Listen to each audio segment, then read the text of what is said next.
The best of Ron and Fez. It's the best.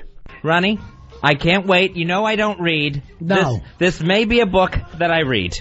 Finally. Normally Fez does a book on tape, and people think that's a joke, but no, I do buy him books on tape all the time. It's the only way I'll get through a book is if someone's reading it to me, hopefully in the author's own voice.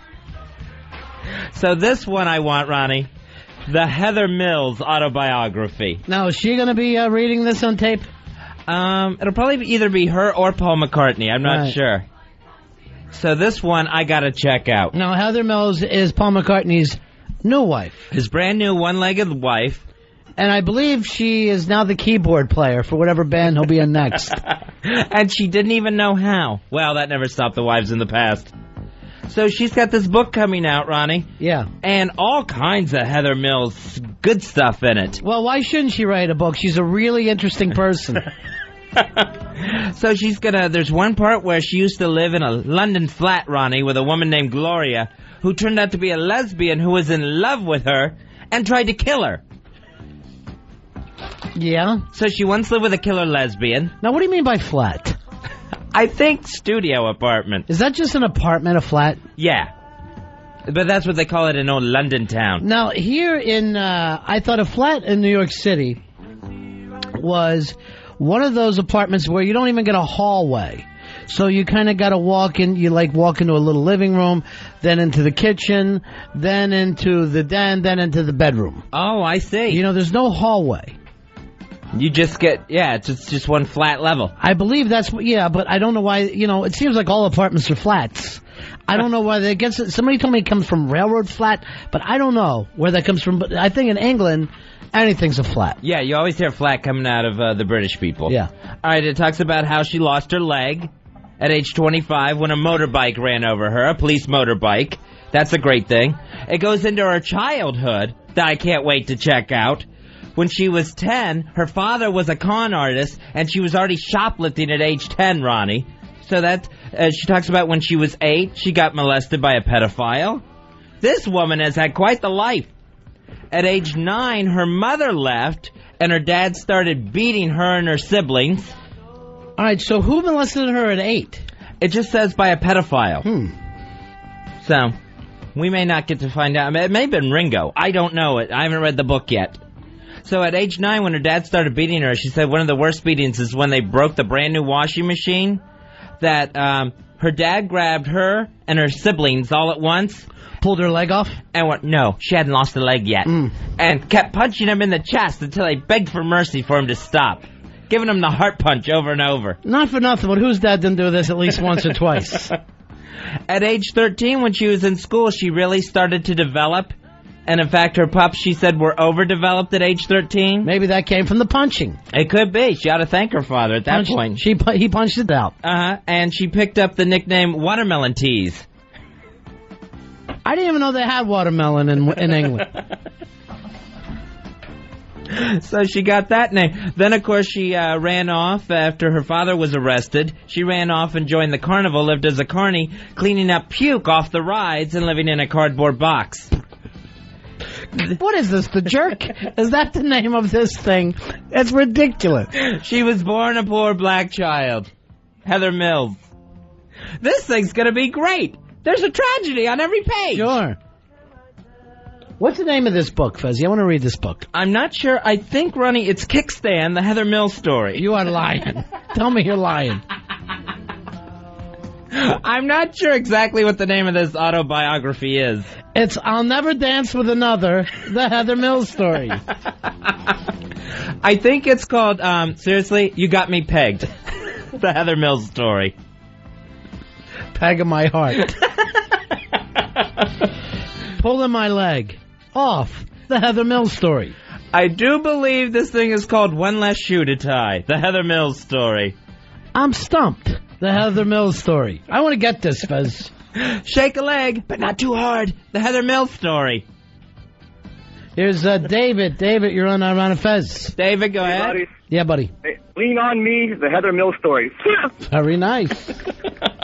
There's DC starting quick, Fezzy.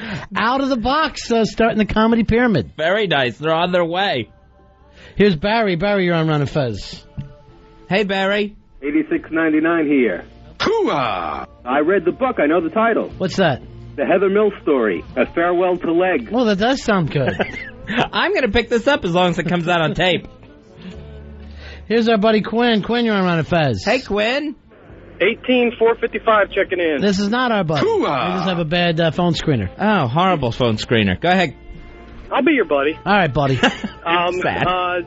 The Heather Mills Story is now going to be called Band on the Limp. Band on the limp instead of band on the rod. Very nice. I think it's just simply called Footnotes, the Heather Mills story. I saw her leaning there. The Heather Mills story. Plenty of legroom, the Heather Mills story. Here's Ray. Ray from D.C., you're on Ron and Fez. Hey, Ray. Hey, 1480 checking in. Hooah! I think it's the Hop Along Heather Mills Story. I like that one, Fez. Very nice. Hop along, Heather. Hopping Mad, the Heather Mills story. Paul, you're on Ron and Fez. Hey, Paul, go ahead. Goodbye, Ace. Bye-bye. 1603 checking in. Hooah! All right, I got Long Jane Silver, the Heather Mills Story. I like that. See ya. How about Amputeed Off, Sure. the Heather Mills story? There's a picture, sure.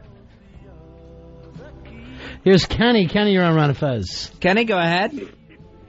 How you doing? Yeah. Good, buddy. An Idea with Legs, the Heather Mills Story. Thank you very much. That's got legs. Run with it. Dave, you're on Ron and Fez. Hey, Dave, what can we do? Go ahead, Dave. Not too. Hey, listen, this should be called my real name's Arlen. Never mind. Punch out. Oh, no. Punch out. All right. I think it's called Wouldn't You Like to Marry a Beetle? The Heather Mills story. You're going with the whole wooden thing, right? Wooden leg, yeah. Wooden. You like. Okay, I like it. Here's Lenny, you're on Ron and Fez. Hey, Lenny. Lenny? Hello. Go ahead, buddy. Big ass 640. Hooah! Heather Mills, hop, skip, and a jump to fame. All right, there we go. Here's Scott. Scott, you're on Ron and Fez. Scott. Norwegian Wood, thin leg, the Heather Mills Story. Hey, can I talk to Rory off the line? Sure. Of course. Roy, there's a little friend on the phone for you. But it's 7:15, and remember, you have homework. Here's Joe. You're on Ron and Fez. Hi, Joe. Hi, great show, guys. Yes, it is. Hey, listen, I've already got the version. There's already a version out in Washington. It's called Foot Don't Fail Me Now. Foot Don't Fail Me Now. All right, I'd like to read that. The Heather Mills story. Here's Erica. You're on Ron and Fez. Erica. Hey. Hi, guys. Yeah. Big ass card holder 24248. Check. Hooah! Thank you. And I wanted to give you a title for Heather Mills' book. Yeah. It's The One Shoe Diaries by Heather Mills. That is really good, Erica. The One Shoe Diary.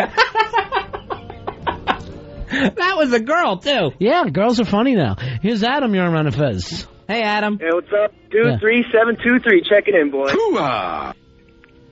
Put your best foot forward, the Heather Mills Story. Put your only foot forward. Here's John. John, you're on Ron and Fez. Hey, John. Hey, this is John from Jackson. This is the audio book Footloose by Heather Mills. Footloose.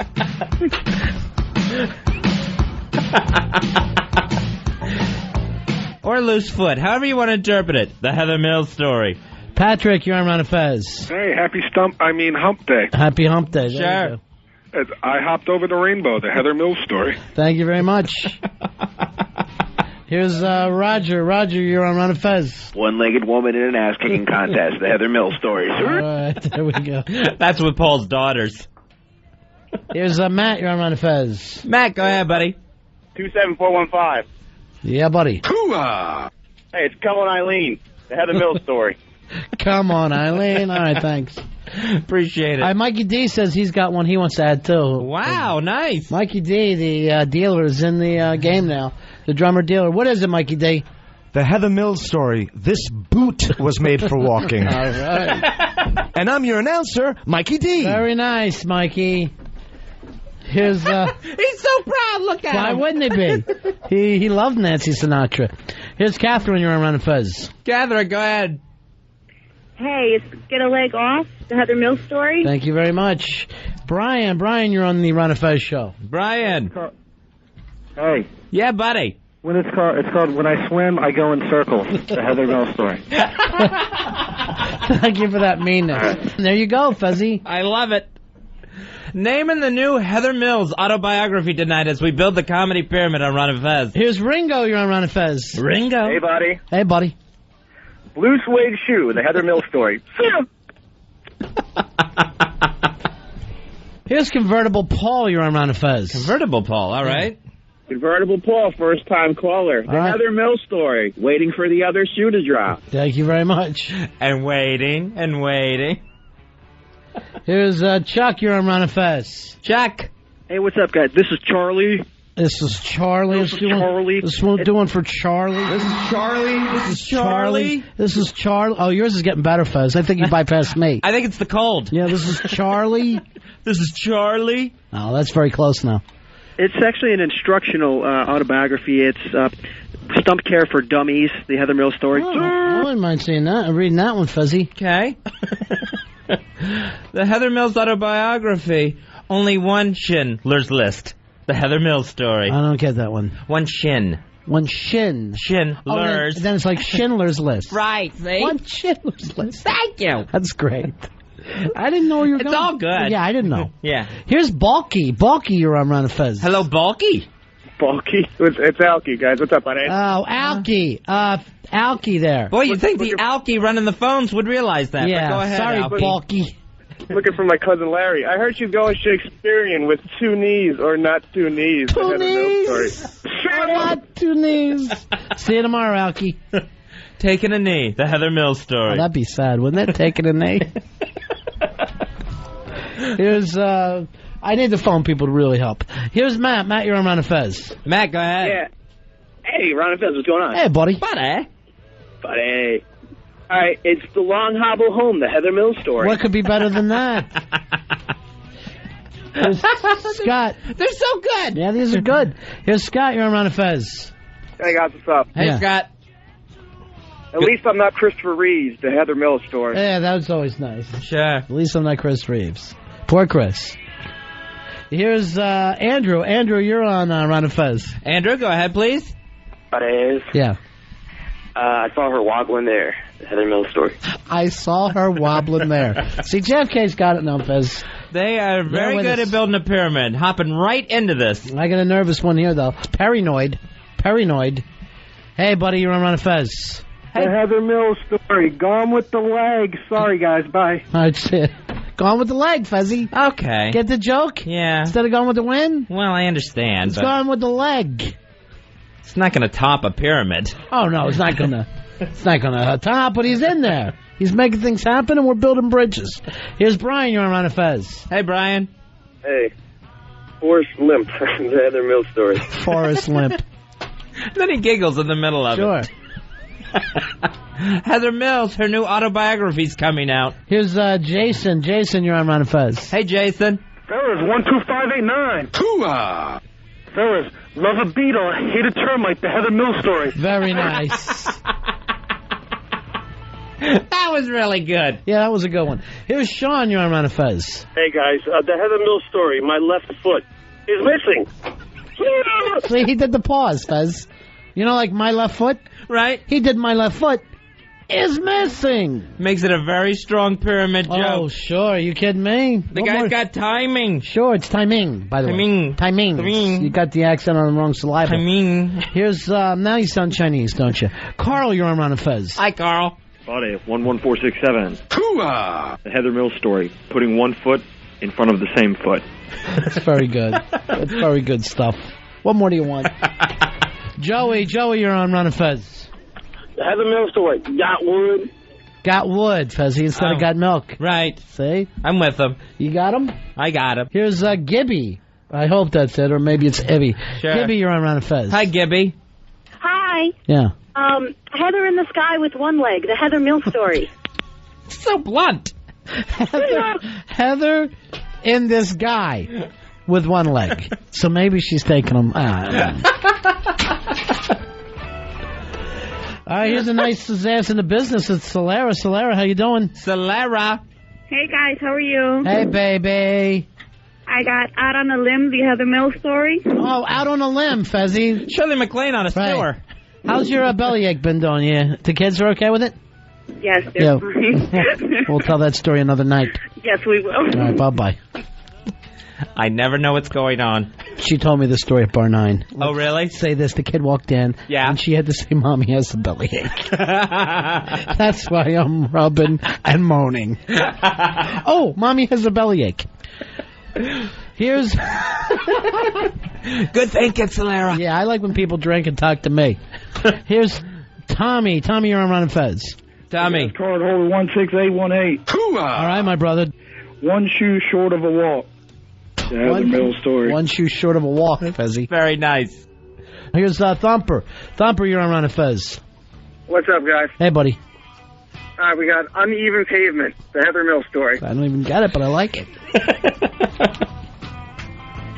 Here's Mike the Milkman. Mike, you're on Ron and Fez. Hey, Mike. Hey, guys. Yeah. I got She Got Leg, the Heather Mills story. All right, we're going the whole... Top song. Yeah, big ZZ Top angle. She got leg, Fez. She got leg. She knows how to use it. I hope so.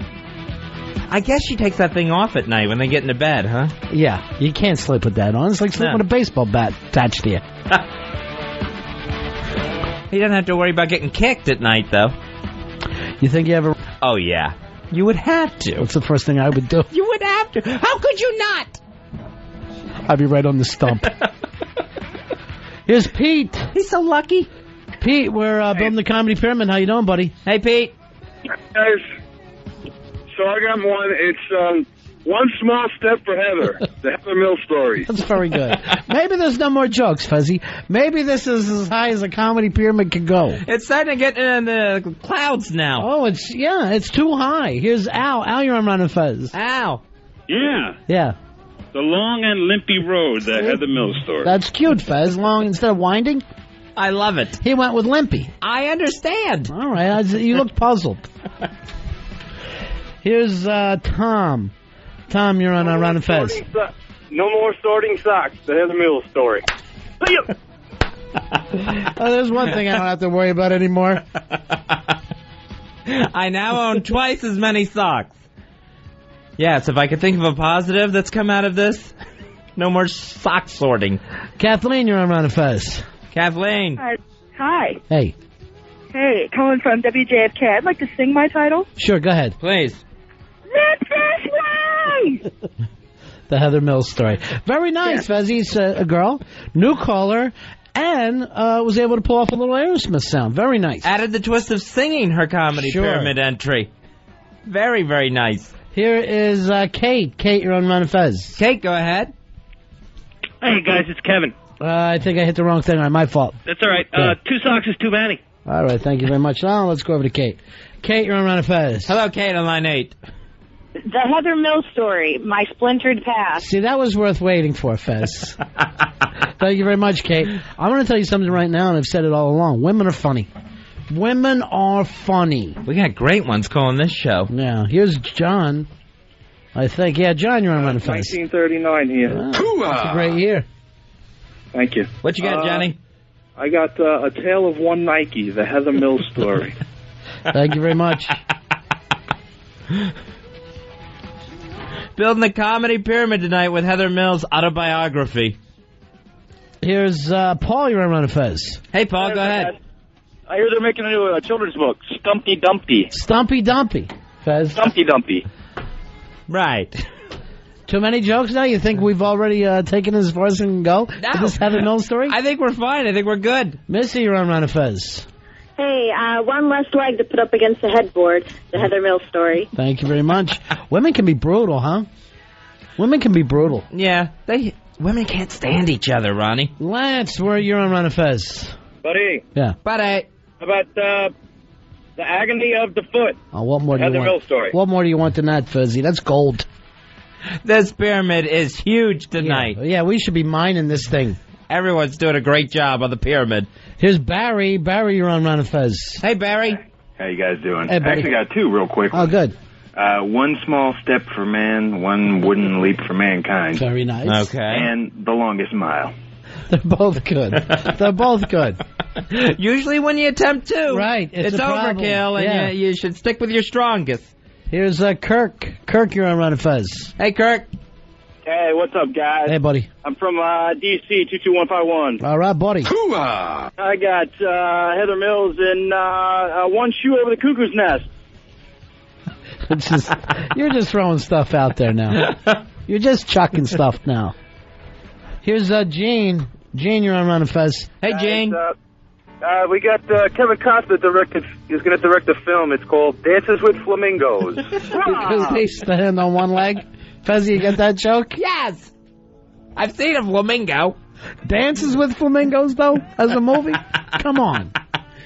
If she returns tomorrow, I will call her One Sock. Here's Gary. Gary, you're on Ron and Fez. Hi, Gary. Hey, Gary. Hey, Gary. Mine Stump. Mine Stump. Mine Stump. Yeah, instead of going with Mein Kampf. All right, this is good stuff here. The pyramid continues to grow. Brian, you're on Ron and Fez. Hey, Brian. Hey, what's up? Yeah. Hey, what's up, guys? Yeah, My Life is a Woman Pirate, the Heather Mills story. Thank you very much. Maybe I'm amazed at your incredible sense of balance. The Heather Mills story. I can't believe how many great titles there are for this. I know. Heather Mills is going to have a real hard time picking. Sure. Jay, you're on Ron and Fez. When we send her this. Walking Kinda Tall, the Heather Mills story. Walking Kinda Tall. All right. Very nice. Very nice. And David, you're on Ron and Fez. David. Hey, buddies. Yeah, buddy. I got Day Tripper, Walk This Way, the Heather Mills story. There it is, Fezzy. Oh, wow. That's What the the hell? That's the new comedy pyramid. That's the topper. Yeah, when you hit the comedy pyramid. And the comedy pyramid is Day Tripper, the Heather Mills story. That's as high as you can get in comedy, folks. Very nice, people. Building the comedy pyramid for Ron and Fez. All right, we'll take a break. We'll right back. Ron and Fez. Fezzy. The Ron and Fez Show. XM2. Ron Bennington, Fez Watley. It's the best of Ron and Fez. Ronnie, you know what a comic book fan I am? No. Yes, you know me. Yes, I know you are. Well, now we have a little bit insight on one of our comic book superheroes. Okay, good. This is interesting. You know The Thing, Benjamin J. Grimm. The Thing is the big rock? Yeah, part of the Fantastic Four. How did he get made into a rock? I think that was the cosmic radiation. When the Fantastic Four went into space, they got pelted with cosmic rays, and they all mutated in a different way. Does the Thing still use the restroom now that he's a rock? Because he eats, right? Yeah, he eats big. And I think because his rocks are hungry? I guess so. Anyway, I took you off your story. I think the Thing is normal on the inside. He's just rocky on the outside. Then wouldn't the body heat actually kill him from having a rock layer around you? It's basically like living in an adobe. It's quite cool on the inside. Okay, I understand now. But I think he does use the restroom. He's dropping boulders in there. But the Thing, it turns out in the latest issue of the Fantastic Four from Marvel Comics, the Thing is Jewish. I never knew. No, I never thought so either. Because you never see that big, husky, thick Jewish guy like the Thing is. Yeah. I imagine he kind of had that build. He's not a tall, thin rock guy. No, he was a big guy before he was mutated. So yeah, he was already big. Only Body by Jake seems like he's a big Jewish guy to me. So he was born Benjamin Jacob Grimm on the Lower East Side. Now, why bring that up? Why do he suddenly is Jewish? Is it going to be some kind of anti-Arab thing, the Fantastic Four? Or going to be somehow stopping the suicide bombers? I have no idea. That would be great. Why this would come up, but in the issue, when he reveals this, the arch villain, I don't even know what villain it is, responds with, "Funny, you don't look Jewish." It's funny. Now, do they ever bring up what belief system any of the people have? I think this is the first religion we're probably finding out on a superhero. Well, when you think about it, Thor. Oh, yeah, Thor. He was always praying to the gods, right? Right, he had all those Norse gods. He was a Norse god, wasn't he? Himself? I think he prayed to himself. So I don't know what that religion would actually be called. Yeah, kind of a Scandinavian pagan dealio. Yeah. So, but like Wonder Woman, she's always talking about, may the gods help us, Hera help us. She's Wiccan. That's a witch if I've ever seen one. You think she's more Wiccan than pagan? Yeah. All right, now what do you think about Batman? Batman, with everything he's been through and as nasty as he is, and as negative as he is, he's an atheist. All right, because the fact that he's so guilt-ridden and shamed and everything, I see him as a Catholic. Really? And here's the thing. A Catholic will get their revenge. It's all about getting even with the Catholics. He did make a vow at his parents' grave. But he has the money of a white old Protestant. Right, that's true. Normally that would seem like old money to me. But the attitude is so Catholic. He's, even his stuff. He dresses like the Pope. He drives around in kind of a Pope-mobile. He's got a big hat. Everything's all rituals with him like it is the Catholics. Interesting. I think he's got no belief system whatsoever, but you bring up some really good Catholic points. I don't know. He catches me as a Catholic. Let's go with the Hawk on this. Hawk, you're wise. You know these things, right? What do you say? Hawk fact. And the Hawk, that is almost like a bat signal. Let's put up the Hawk signal. What do you got here, Hawk? Yeah, I'm thinking he's a Catholic for sure, because you figure he grew up in Gotham, and that's like an urban setting. Good point. That's I didn't cool. think of that. He is a city boy, isn't he? Oh, yeah. Hey, Roy, Batman Catholic or atheist? I'm going to have to say Catholic. I'll say this, too. A lot of Catholics spend sometimes being atheists, and then they pop back. Oh, I see. They find their way back to the church. Right. They always will. Well, sure, as soon as they get hit by a car or they get some kind of disease, then suddenly, yes, I'm Catholic. Andrew, you're on Ron and Fez. Andrew, what's going on? Hey, buddies. Yeah. Hey, Batman definitely is Catholic, and I'm pretty sure he's a priest because he always had a young boy by his side. All right, good point there. Yeah. Hey, did you hear that the Hawk is making a comeback? The Hawk? Yeah. The character, the Hawk? Yeah, as a character, yeah. He's going to be on that Adult Swim they have on, was it Cartoon Network? All right. Hawk fact. All right, we'll look into that. I don't know who the Hawk is. The Hawk, I think he means is Hawkman. Oh, okay. Yeah. Well, I'm in. Hawk Girl's on Justice League. They never talk about her husband. I hope Big Kev wants to talk about Batman's religion with us. Okay. Of course, Big Kev knows the comics. How you doing, Kev? Hey guys, what's up? Big Kev, comic expert. I think it's actually Birdman on the Cartoon Network. Ah. Not Hawkman. He means Harvey Birdman? Yes, I think so. Yeah, that's a great show. I'm firmly believe that Batman is Protestant. Protestant based on what? The bringing up in the rich, not actually in Gotham, but outside of Gotham. Yeah, that's a good point. That's kind of like where he lived. It kind of looks like the main line of Philadelphia. It's on the outside. It's old money. Old money. Yeah. I definitely would think Protestant there. Although the Kennedys, that's old money. Yeah, that's true. That's true. They got a nice estate. I don't know. There's something more rigid about him than Catholicism, which is why I would go with Protestant. Well, if you really stick with the Catholic thing, it can be rigid, but, we've been it all out of control. It's true. All right, thanks, Big Kev. Take care, guys. All right. Just revealed in Marvel Comics that the Thing from the Fantastic Four, he's Jewish. Right. In the latest Fantastic Four episode. But, we're talking about some of these guys. I just don't like to call people an atheist unless I know for sure. I wouldn't want to disparage Batman. Punisher, on the other hand, that's an atheist. Oh, God. That guy has nothing. Nothing going There is no belief system. Here's James. James, you're on Ron and Fez. James. Hey, guys. Yeah. Hey, doesn't Lex Luthor worship the same God as Fezzi, Martin Luther? Yeah, because Lex Luthor must be a Lutheran, right? I am a Lutheran, but Lex Luthor is not part of the church, and we don't worship that criminal mastermind.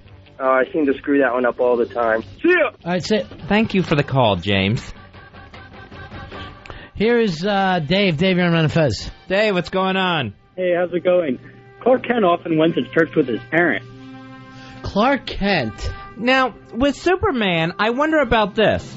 Does he follow the religious beliefs of his real parents, Jor-El and Lara, or does he follow what he was brought up in, those adopted people?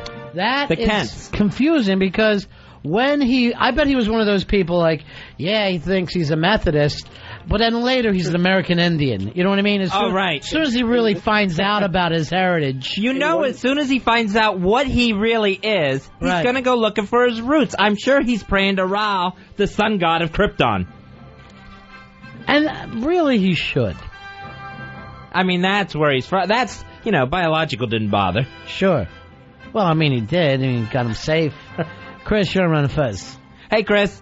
Hey, I think Punisher is Catholic because I think he had that little spiel that he did, come on, God, why are the innocent dead and the guilty alive? Where's the justice? Where's the punishment? So I think Punisher was Catholic. That is the kind of things Catholics scream right before they become atheists. Right. All right, Sid. Token, you're on Ron and Fez. Hey, Token, what can we do for you? Yeah, I just want to sound in on Batman's religion. It's definitely Protestant. You think so? You know what? When I see him and the way he takes care of villains, he believes in an eternal damnation. I'm starting to lean towards the Catholic thing. Yeah, but the thing is, the only example that Ronnie gave basically was the Kennedys. They're not old money. They made their money from Joe Kennedy running rum from Canada down to the United States. It's illegal money back in Prohibition times. It's not old money. It's fairly old for this country. Well, yeah, anytime you can get it, 100 years. But, Joe Kennedy, I know Joe Kennedy was involved in that, but he didn't start out poor, did he? Yeah, I think he did, actually. Yeah, he might have. Did he? Yeah. Yeah, I think so. Oh, I'm thinking old money, like private school, mansion outside the city. Yeah, that's true. Mayflower money. Yeah, that comes off that way. And didn't little Batman as a kid always wear like a suit and tie or jacket or whatever when he was a kid? Seems like it. Yeah. Yeah, that's like definitely Protestant, don't you think? All right, that's good talking. He got sent away to schools. Let's face some facts. And the eye for an eye stuff is way more Protestant. That's actually, kind of Old Testament. Yeah, real gnashing of the teeth, almost Baptist type stuff. Right. Real born again type stuff. Here's Duke. Duke, you're on Ron and Fez. Duke. Hey, cartoons come alive a little bit on this one, but Greatest American Hero? Yeah. You do. Greatest American Hero, Jewish. Bill Cat. I'm not going to fight that one way or the other. If it was Bill Katz. Sean, you're on Ron and Fez. Sean, what can we do for you? Hey guys, Batman, let's see, he's antisocial, he wears funny clothes, and he doesn't drink caffeine. He must be Mormon, I think. He's not, Gotham is not Salt Lake City, though. Yeah, there would have to be a Utah superhero to go ahead and say, yeah, definitely Mormon. Here's Chris. Chris, you're on Ron and Fez. Chris, what's going on? Ron and Fez. Hey, buddy. Hey, I want to explain why I think Superman and Batman are Jewish. Why is that? See if you can notice a pattern here. Rothman, Silverman, Superman, Batman. It's not getting silly here. You know him. He's Clark K. Superman. Jake, you're on Ron and Fez. Jake. Yeah, hey, how's it going, guys? Good. Ghost Rider. That was a Marvel comic with Johnny Blaze, the Flaming Skull, and it had a lot of satanic overtones. He had made a pact with the devil. All right, devil worshiper. I'm willing to give Ghost Rider that one. That makes perfect sense. All right, Matty Fridays has a good one here, Fezzy. All right, when Bruce Wayne goes to visit his parents' grave, right? Right. Giant cross. Protestants never use that giant cross, he says. Protestants don't use a giant cross? Just come by what he's saying. Huh. I thought they didn't like the cross as much as the Catholics does. The Protestants, they won't use a crucifix. All right, good point. Where Jesus is still on the cross. They like the fact of the empty cross. All right, good one. That might actually even be more Protestant then. Yeah. The fact that it's an empty cross on that grave, on the top of that tombstone. Are they buried on his property? I always had the feeling of that. Yeah. Kind of like Elvis has his parents out there. Yeah. And that's another thing that either rich people or farmers do. Yeah. Actually, they get away with it. Parents in the backyard. They're always out there. It's weird. Dean, you're on Ron and Fez. Dean, go ahead, buddy. Yeah, didn't Superman's parents keep going to those revivalist meetings when they came through whatever that Midwest town was they were living in? Smallville? That's how he met the preacher. So you're talking about Ma and Pa Kent, not his Krypton parents. Yeah, but he was raised by Ma and Pa Kent. Right. You know, so he didn't have any of the Kryptonian beliefs. He wouldn't even know what they were. Well, yeah, but he later found out everything about Krypton. And it's one thing for Clark Kent to act like he's Methodist or whatever, but Superman, that's a whole different dealio. Yeah, maybe he actually has a religious secret identity, too, where he acts like a Methodist around his friends when he's Clark. See, I got a problem with that. That's going too far, Fez. Well, that's effing with someone's religion. You're making a joke out of it. Right, you're making a joke out of it, and it's like spying. It's like me going to Fez's church because I like Luther Vandross music. It's just wrong. We don't play Luther Vandross music at my church. Really? Yes. We're Lutherans, not Luther Vandrossians. Hugo, you're on Ron and Fez. Hugo, what's going on? Dude, Bruce had to be Catholic. He hung out with Irish cops. He did, but they didn't always like him. Right, that's true. A lot of the cops wanted to shut him down. It was only Commissioner Gordon. That was his only link to the police department. Here's Tony. Tony, you're on Ron and Fez. Hey, Tony. Hey, Superman was Jewish. How do you figure? Well, Clark Kent, he worked for the media, and the big money he spent for his disguise was a pair of non-prescription glasses. Thank you for the call. We're trying to have a serious discussion. Let us. Al. Al, go ahead, buddy. Hey, how you doing? Big card holder, 4578. Hooah! And Batman, definitely an atheist. You think he's an atheist, huh? Yep. I started out on that, and I'm really changing my mind on him. Nope. For a while in the comic, there was an angel as part of the Justice League, and he said himself he didn't believe he was an angel because he doesn't think that there's any God, because no God is going to take a set of parents away from their child when they're that young. That sounds like a Catholic. He might have been born Catholic, not anymore. He's an atheist. That's just exactly the kind of thing a Catholic will say. The why. Now, I would be pretty sure that the Green Arrow is Catholic. Why? He just seemed... There's a lot of things with him. He's definitely revenge-driven.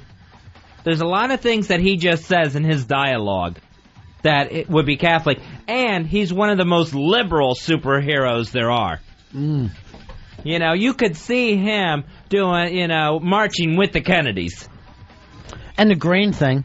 Yeah, true. Green Party, actually. Sure. Here's Missy. He's an environmentalist. Missy, you're on Ron and Fez. Missy. Yeah, hi. I just want to say, obviously, Batman has to be a Protestant, because if he was Catholic, he'd have like 9 brothers and sisters. Yeah, but maybe he was going to be the oldest in a big family, and they killed his parents so young. Well, yeah, they died when he was like 5 or 6, so they would have had 2 or 3 kids by then. All right, good point.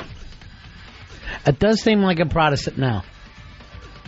Trying to debate the religion of different superheroes, in particular Batman, we found out that the Thing, according to the latest issue of the Fantastic Four comic book, he's Jewish. A lot of people are calling in, Fezzy, that Batman's parents are not buried on the Wayne estate. It's Gotham Cemetery, and apparently he met a girl there once. Really? That's creepy. All right, way to go, Bats. Or Bruce Wayne. I didn't mean to give that out. Sean, you're on... So weird. So weird. Sean, you're on Ron and Fez. Hi, Sean. You didn't put nothing into that. I don't like that. Anyway, I think Superman was a Muslim. His real name was Khalil, right? It's Kal-El. Khalil. That's awful. Jimmy, you're on the Ron and Fez show, buddy. Boris. Hey, buddy. Buddy. Well, that guy called about the greatest American hero before. I think he's Unitarian. But the Hulk, I got as a Catholic because I figure him hulking out is like a penance for his rage. You know, when you think of that kind of rage, you do think Catholic. Just somebody freaking out and knocking everything down. Not holding it in like a Protestant. Just the beating of the breast, actually. Yeah. On your knees in a rage. Yeah. Screaming up to the sky. All right, I'll give David Banner Catholic. I'm willing to do that.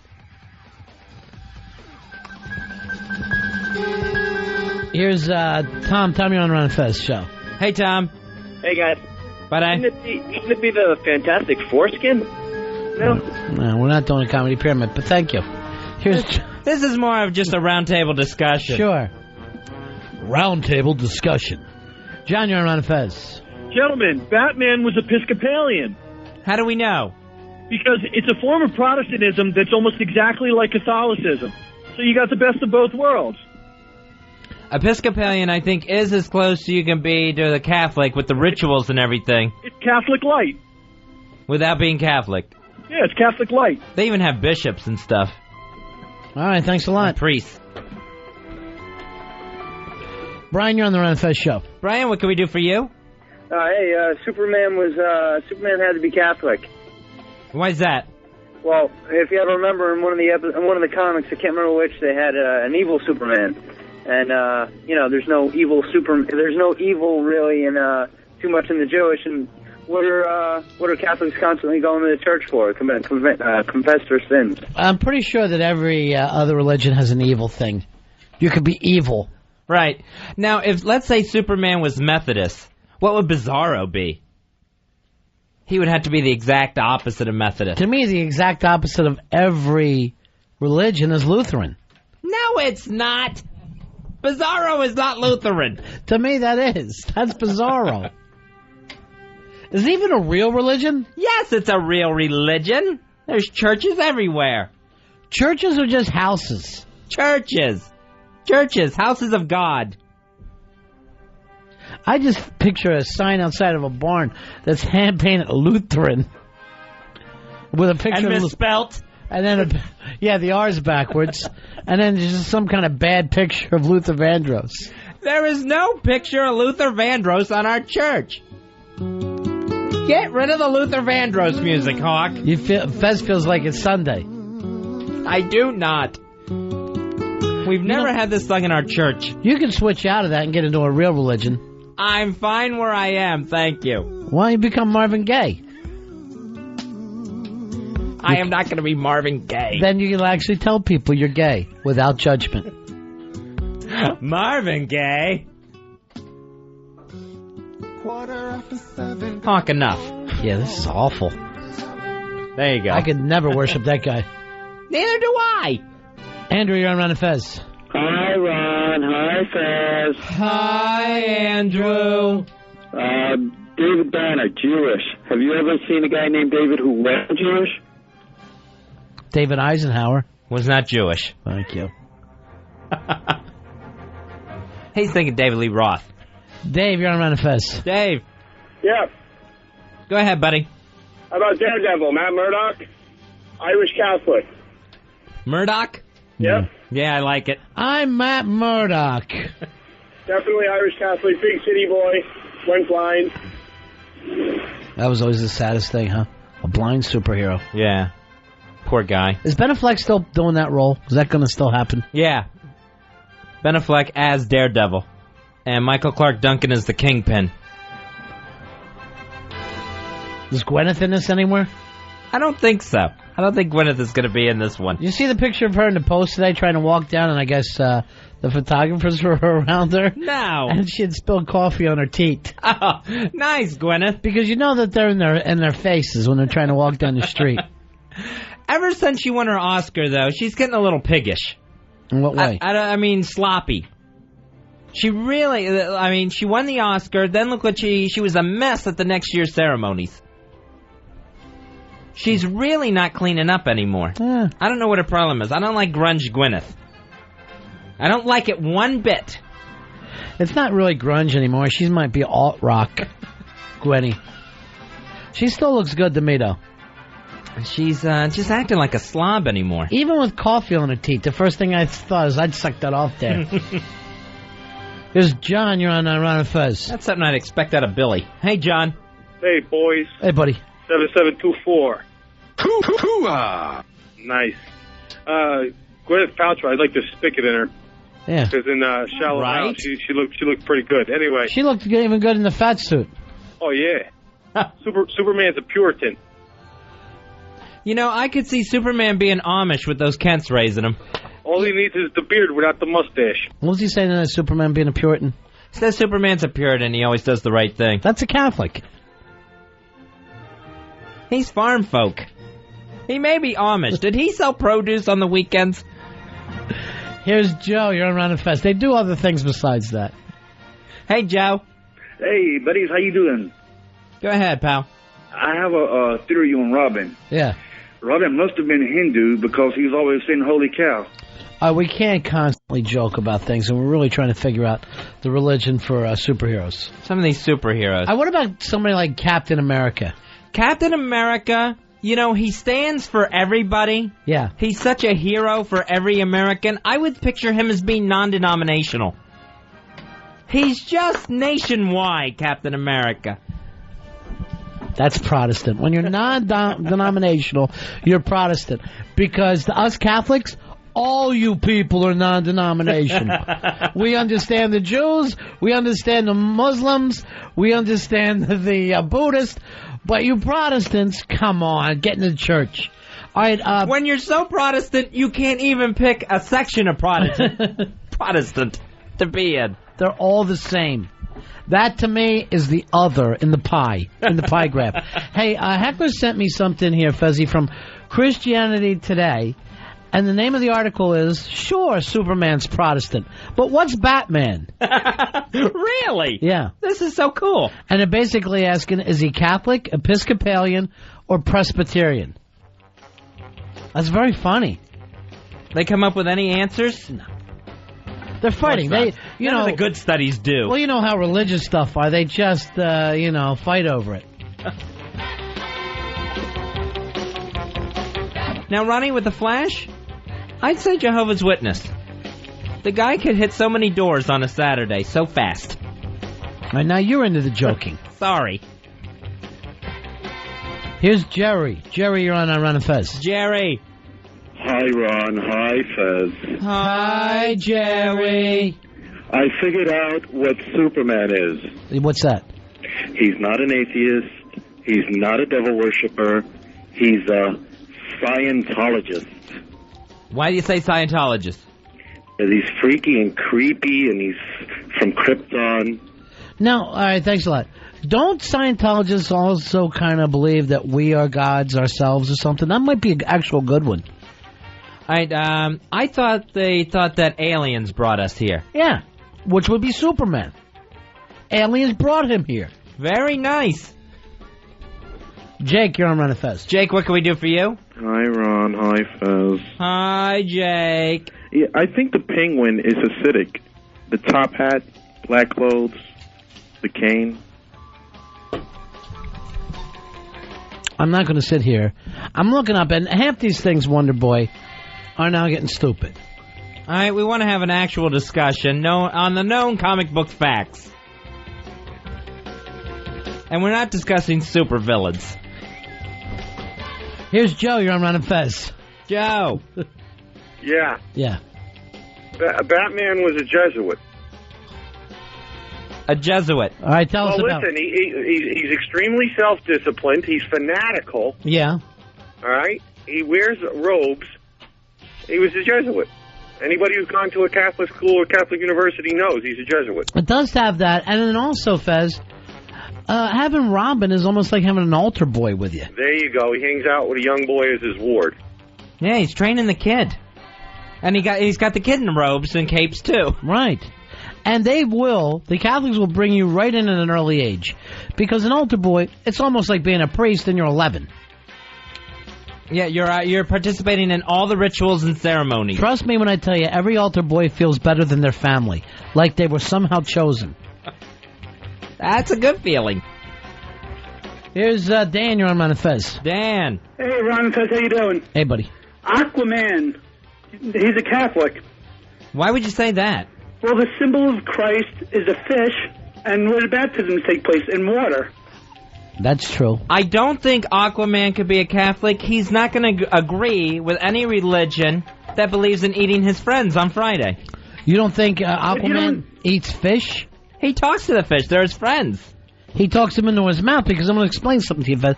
What else is Aquaman eating down there? He ain't getting steak. What does Aquaman eat for dinner? I would imagine some sort of kelp. Do you see the body on Aquaman? He's cut. You don't get that big on kelp. You've got to have protein and plenty of it.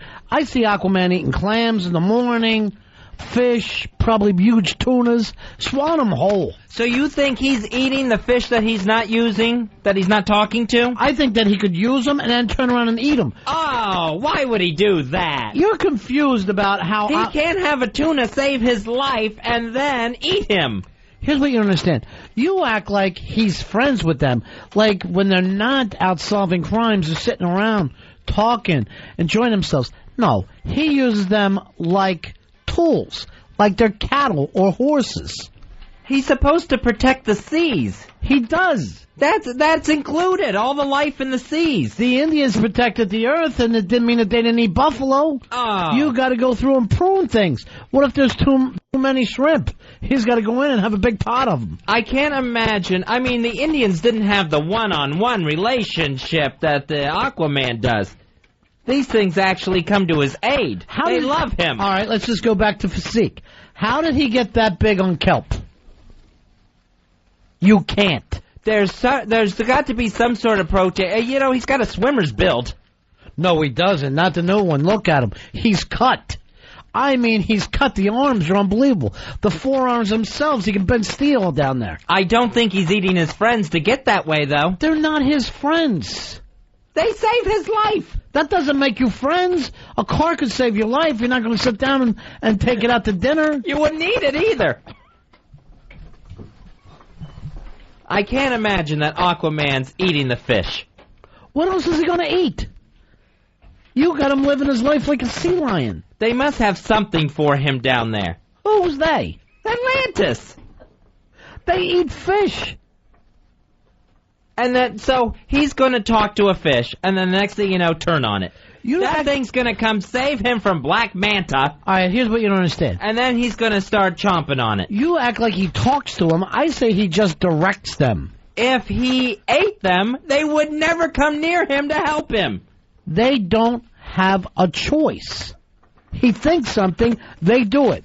You think that they want to go throwing themselves in front of subs? Hell no. Why should they constantly... You ever hear him doing stuff for fish? Saving fish from stuff? Oh, there's a fish in a net. I'll pull it out of there. Yes, he'll do that. Oh, does he? I really never did read that. Yes. I never read any. That's part of his gig.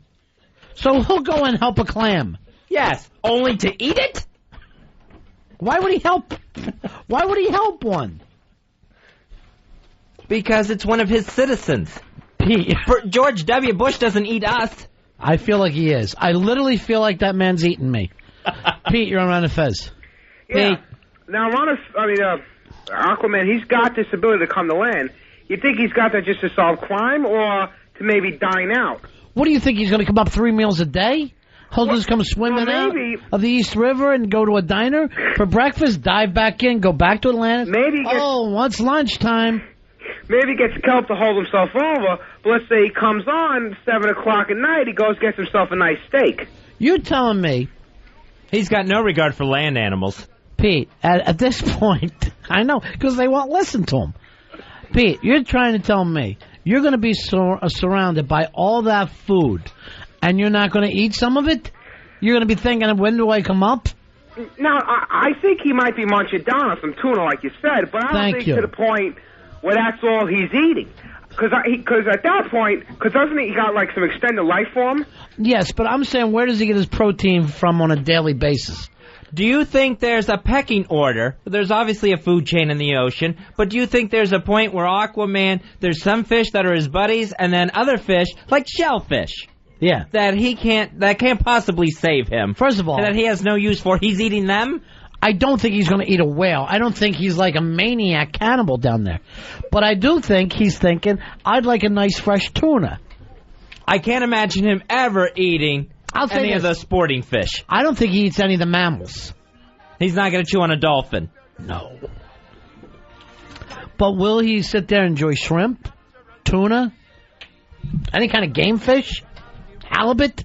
Yes, he's eating that stuff by the bushel load, my friend. I can't imagine. Mike, you're on Ron and Fez. Yeah, what's going on? Yeah. I was just wondering, why would Batman be anything but an atheist? Because, like you said, they killed his Mike, parents. do you hear what we're talking about now? We're discussing Aquaman. Oh, okay. I got something for Aquaman, too. All right. Aquaman would eat fish the same as we would eat like cows and stuff. Farmers have ox pulling their plows and stuff. We eat cattle. Fez sees that as somehow forming a friendship.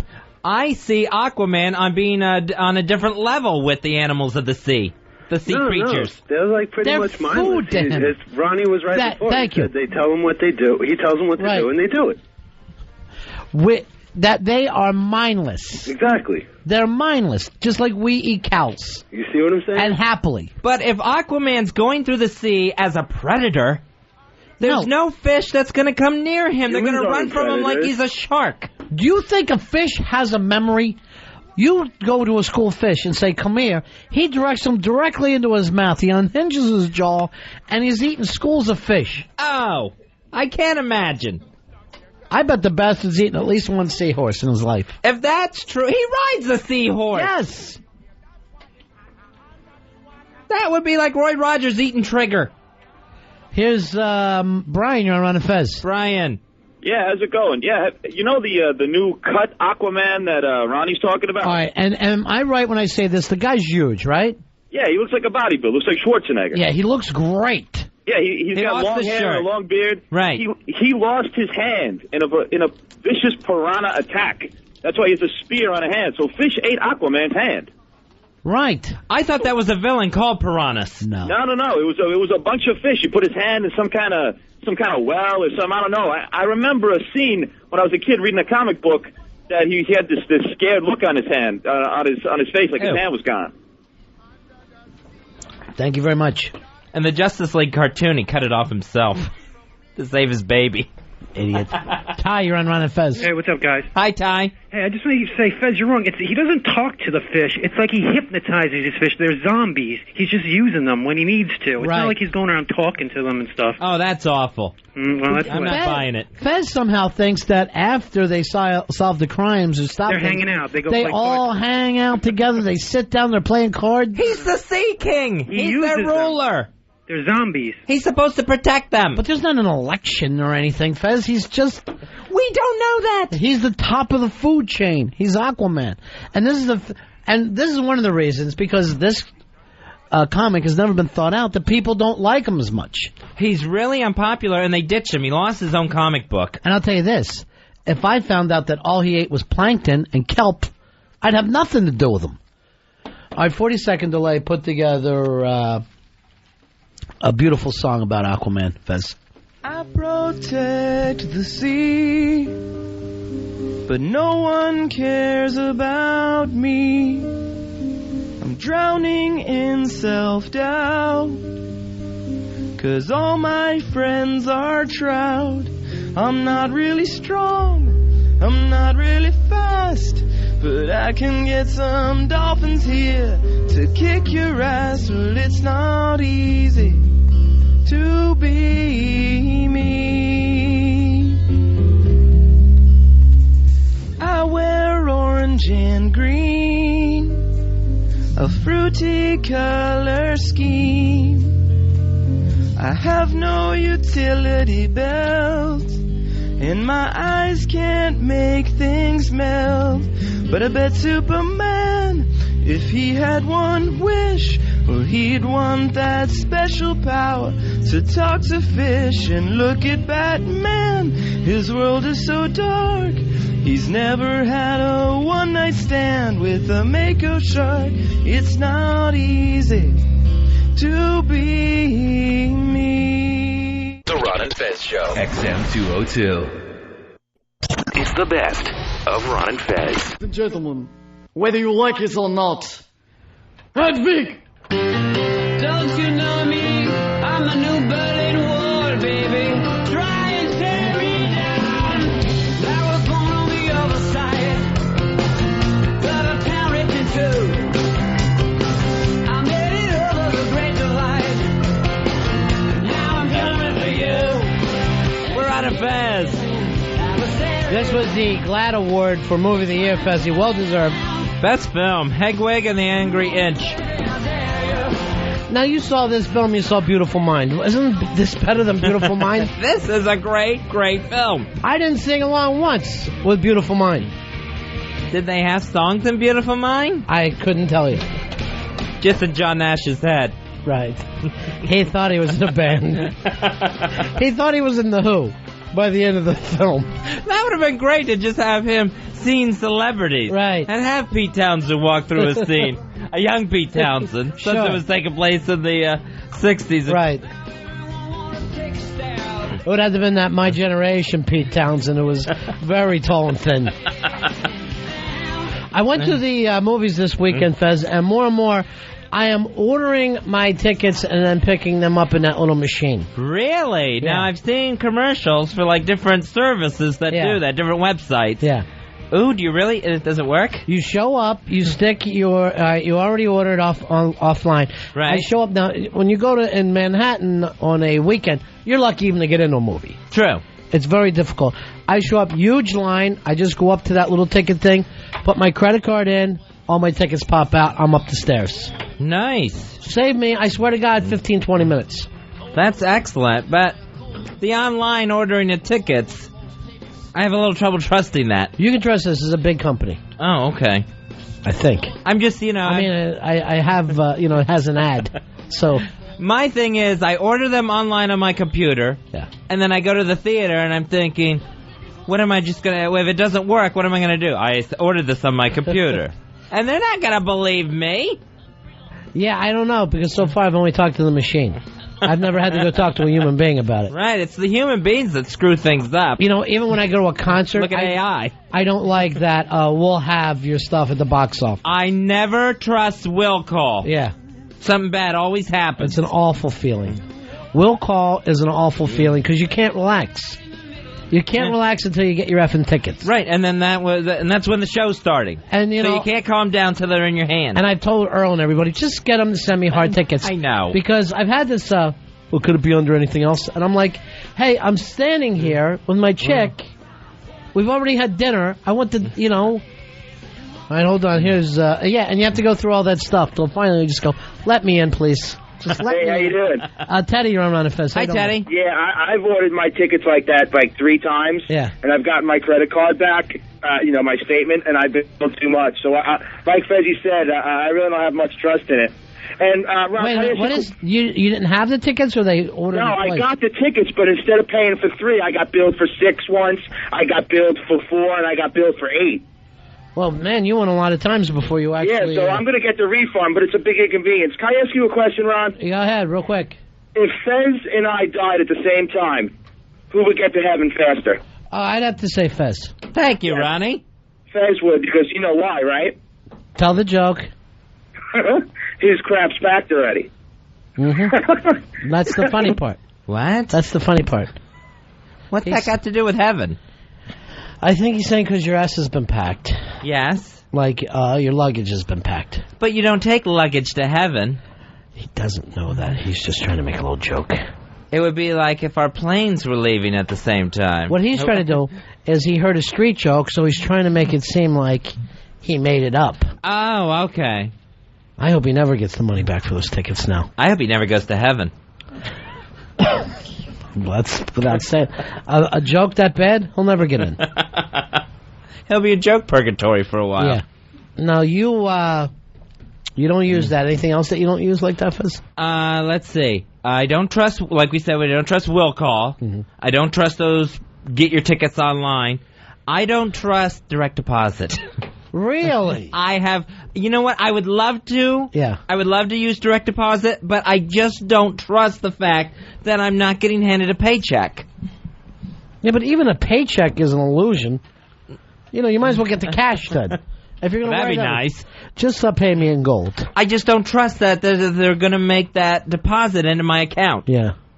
I just can't feel good about that. Don't most people here use direct deposit, right? Most of us? I would think so. And with the women we have running it, I really don't trust it at all. She's half a lunatic. Yeah. She's high half the time. And her office is just filthy. Her office is just stacked high with papers. And I mean, I know, if I filled out that form, I know it would be lost in there. Her office looks like when you go to a junkyard into the office in a junkyard and there's just crap piled up and papers that mean nothing. Did you see Tommy Boy, the way that girl ran her office? Right. No, it's not nearly that attractive. It looks like the Riddler's apartment in Batman 3. It's just awful. Here's Chris. Chris, you're on Ron and Fez. Hey, Chris. Hey, buddy. Yeah. 7510, we're checking in. What can I do for you, buddy? All right, I want to say that what if you go into, like, the shopping mall, right? Yeah. And they got, like, okay, just in case you steal anything, we got to hold your bags down. And you got to walk through the store like, oh, okay, what the hell's this guy doing with my stuff?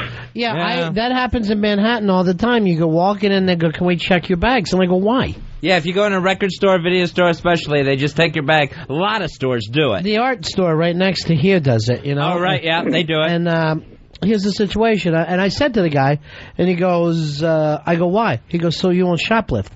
I go, so you're worried I'm going to steal, and you got my stuff. And let me hold something of yours, right? Until you give me back my shopping bag. Let me hold that watch. Yeah, I mean, any store that's saying we don't trust you right off the bat. Now they're very kind about it. You know, they're very nice people.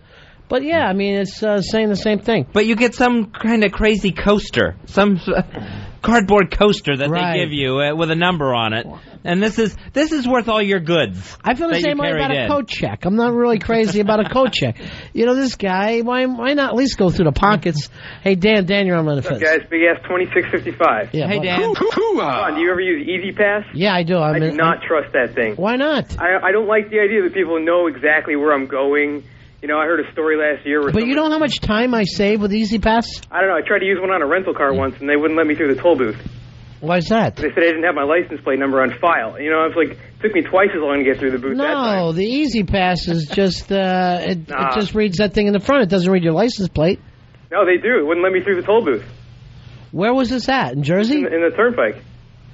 Wow, I've never had that problem, and I've used it on rental cars, too. All right, thanks. There's one time I heard a story about a guy who was in divorce court, and they used his Easy Pass records to prove that he was cheating on his wife. So with who? A toll booth operator? I don't know. I guess that just knowing when he was on the turnpike on any given day. I don't know. I just don't like that. It's like it's Big Brother taking too much of a. All right, but here's the thing: when you're taking that, when you're taking the turnpike all the way south and you're going into Delaware, you save at least 25 minutes if you've got an Easy Pass, because that thing. It goes back about 3 miles. And I don't care if they find out who I'm cheating on.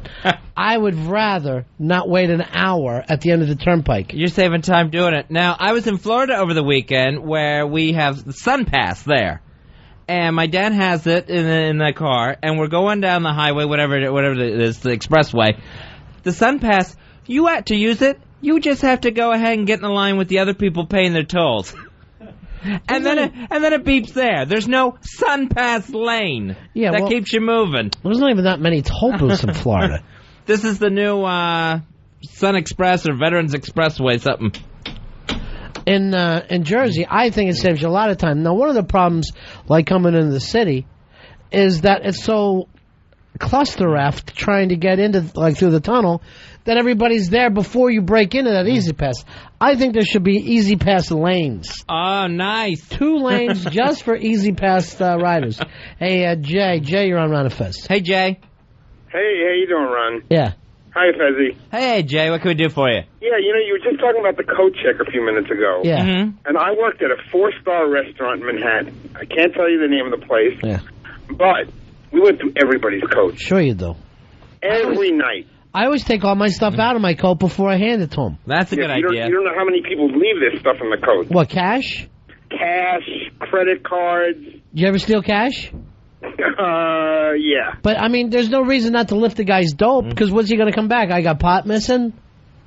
You know, you might as well take that. Now, I'll tell you, under the same situation, an effing valet driver. You're going to hand your keys, your $35,000 car to this kid who's, not even born in this country.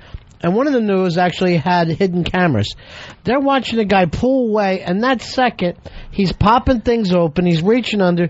You see him going through the seats, going through the ashtray, grabbing chain.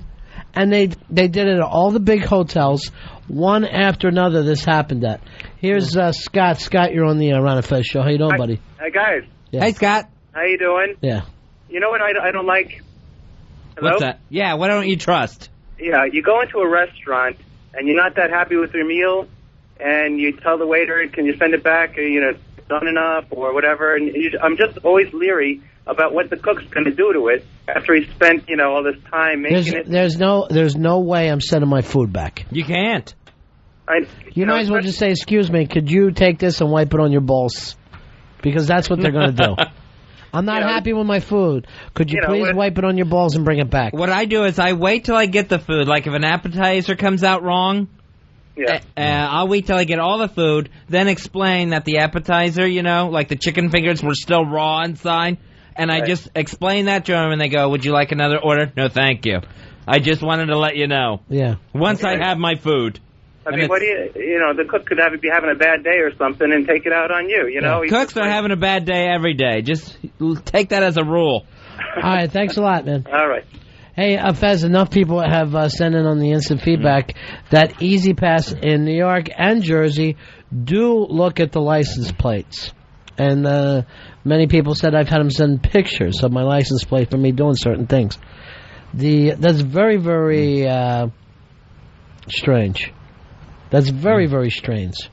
Here is... You're being watched, people. Yeah, you're being watched. Hey, Carlos. Carlos, you're on Ron and Fez. Hi, Carlos. Hey, how you guys doing? Yeah. All right, number one, I've driven all the way to Maryland with the Easy Pass, not a problem. Yeah. And number two, I used to park cars in the Hamptons like 9 years ago. The best ride I ever had was riding around Montauk Highway on a Lotus Esprit, man. Awesome. So you guys just take off like Ferris Bueller. Like in a Ferris Bueller movie. The nicest car, we all took off. All right, 7-Eleven run. Oh, man. So watch out. If you have a nice car, we'll just take a ride out. Okay, man. See ya. Take care. That's unbelievable. It's like Kelly Osbourne. The valet faulted in my car, mother. Arian, you're on Ron and Fez. Hey, Arian. You know what? I don't like those whole hotel safe things where you're supposed to put your jewelry and stuff in there. Yeah. I don't trust the people who work there. Well, you get a key. Yeah, but you get a key and they have a key. I mean, if you lose your key or something, you don't know if the lady who comes to clean up the room is going in there or not. Well, it's the same. Oh, I'm saying, okay, like the little one that they have inside. I was thinking the one behind, like the front desk. But I never feel good about having money in a hotel either. You know, you have like, if you're on the road somewhere and you get $600-700 on you, you're like, what the F? I got to carry this with me all the time? Yeah, it's the only thing to do. I don't trust any of the maids. All right, guys, later. I know they're going through my delicate under things. Evan, you're on Ron and Fez. Hey, Evan. How you doing, guys? The thing I don't trust is the OnStar. I heard a story about, the OnStar, they got like a two-way radio. You just call and give a password. Yeah. You can hear what's going on in the car. And the guy's wife took the car out, so he called up, did that, and he heard his wife cheating on him. I just don't trust people being able to hear what I do in my car. So they can listen to you while you're driving around? Well, the owner of the car, if he has the password. Yeah. He can just hear what's going on. Supposedly, whoever works for OnStar can do it, too. Now, this is a great way, like if you got a 16-year-old son. Yeah. And you give him the key to the car that night, you're just sitting at home watching him on the computer. That's fun. Look at that son of a bitch. He's parked outside the... Look at him go. Yeah, he's locked outside parked outside the liquor store for 10 minutes.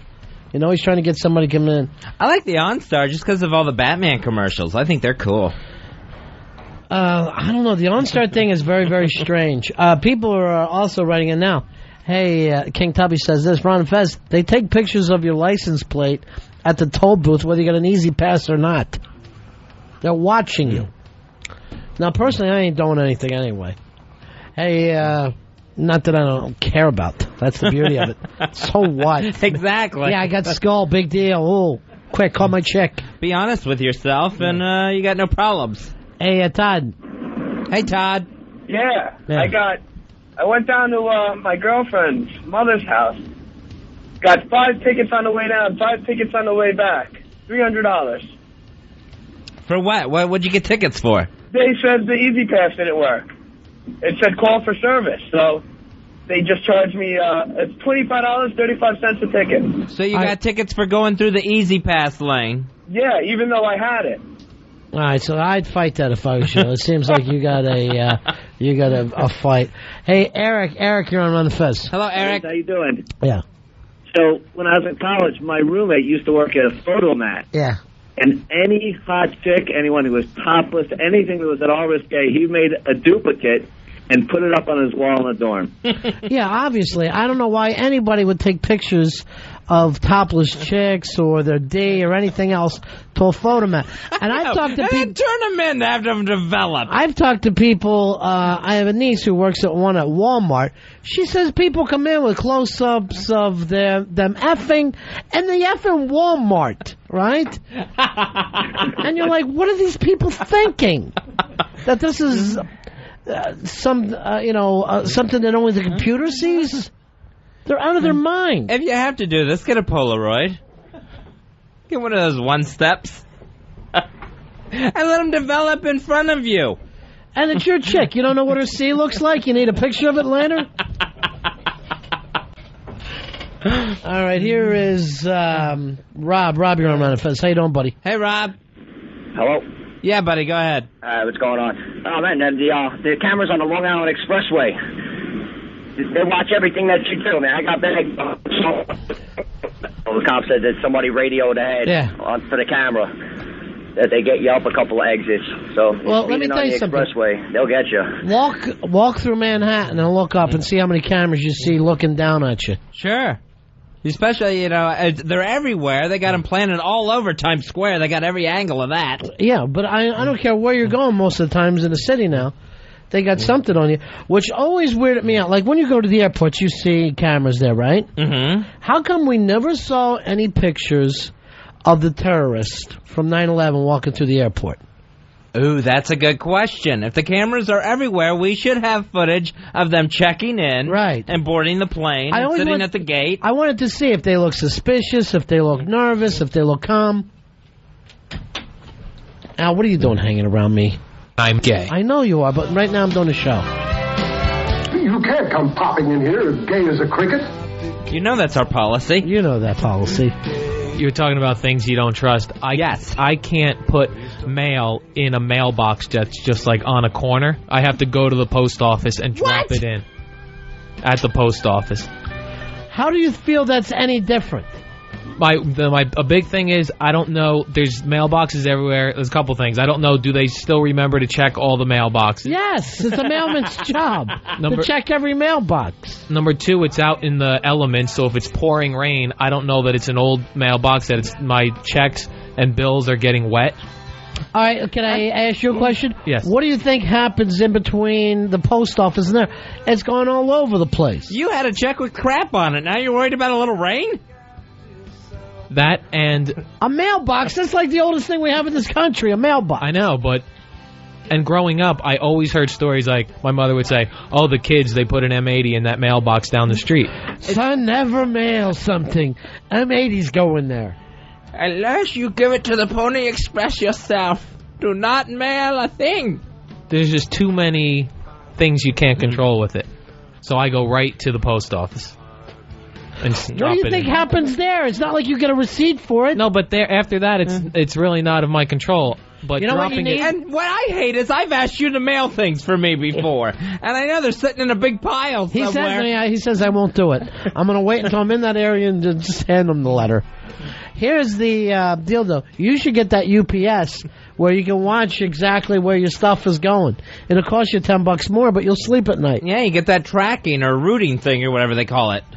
Yeah, I feel good once I drop it off at the post office. But there's, anything can happen between the post office and there. Start thinking of that. Now, do you have to go in the post office, or can you use the mailboxes that are right outside the post office? If I'm desperate, I'll use the ones just outside. But I would really prefer that I go inside and I drop it indoors. Everything's good.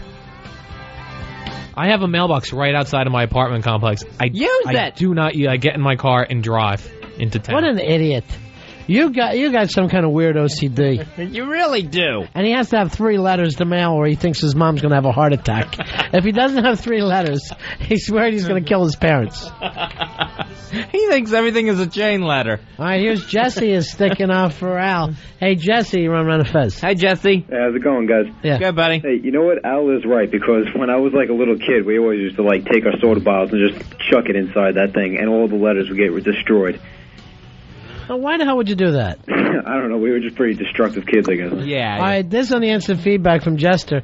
Now you know why no one's got their big ass cars. Al's has delivery problem. Al's afraid to mail the big ass cards that haven't gone out. Rommel says, hey, Al, wouldn't the mailbox start to overflow if they forgot about it? You effing moron. We can't cram another letter in here. And anytime they go, oh, I found a letter from 1941, it was always stuck like in a mailbox on the side where they can't grab. That's always some crazy mailman who decided to quit doing his route. They're always finding it in the post office somewhere, stuck to something. Here's Mike. Mike, you're on Ron and Fez. Hey, what's You're going so on, guys? paranoid. Yeah. I'm a postal worker in Jersey, and I just want to assure Al Dukes that no one's reading his gay love letters. Why don't you do this, Al? Why don't you just start emailing your gay lovers? Hey, big ass card number 2429. All right, we lost him. Here's Rob. Rob, you're on Ron and Fez. Hello, Rob. What's going on, guys? You're on the air, buddy. Go ahead. Hey, I totally agree with Al Dukes, man. I can't use a mailbox either. See? I can't. No, you people are crazy. Why don't you two get together and make out? No, I live in a small town in New Jersey, okay? I mean, I'll put something in a mailbox. There's one right outside of a church I used to go to. Drop a letter in there Sunday morning. 3 weeks later, the letter still hasn't gotten there.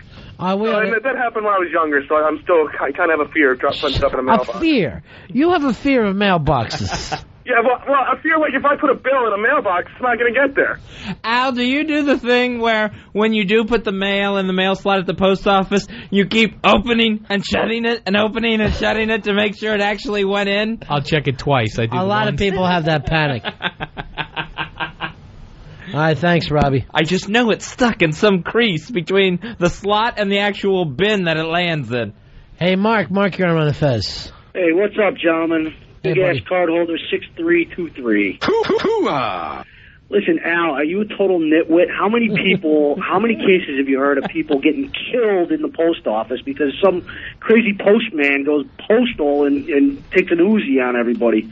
Why, for a man who doesn't like confrontation, you're bananas. Go to the post box, freak. Thank you, Mark. You know, Al always has a way of crystallizing this in either direction for people. This is Al. It's the only way. He heard this song when he was a kid. And it never said, wait, Mr. Postbox. He won't even eat Post cereals. He's that nervous. Are you really afraid of Post cereal? No. He's a brand, any of them. He won't enjoy the refined cereals. I know, and also, he won't read the New York Post. Al, just because you're in here don't mean that this is going to make a best of. You understand me? Yeah, I got you. But I already put this down for worse stuff. All right, here's our friend who's a mailman. It's Pantera. Oh, good. Hey, how come Pantera never got his own theme song since he's got his own band? Hey, what's up? How you doing, buddy? How you doing? Al, this is my job. I take the mail out of the boxes. Yeah. Every single box gets picked up. They account for every box. They know what times the boxes were hit. Everything is, you don't have to worry about that. Yeah, but when you grab the big pile out, do you check on the sides, the corner?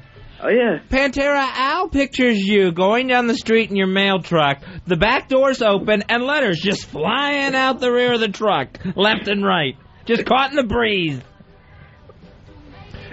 And I know they have the times on the mailboxes as when it gets picked up, but they could have written that on there years ago. They're on a different schedule. No, everything is on the everything that is all on schedule. You have to get there at certain times.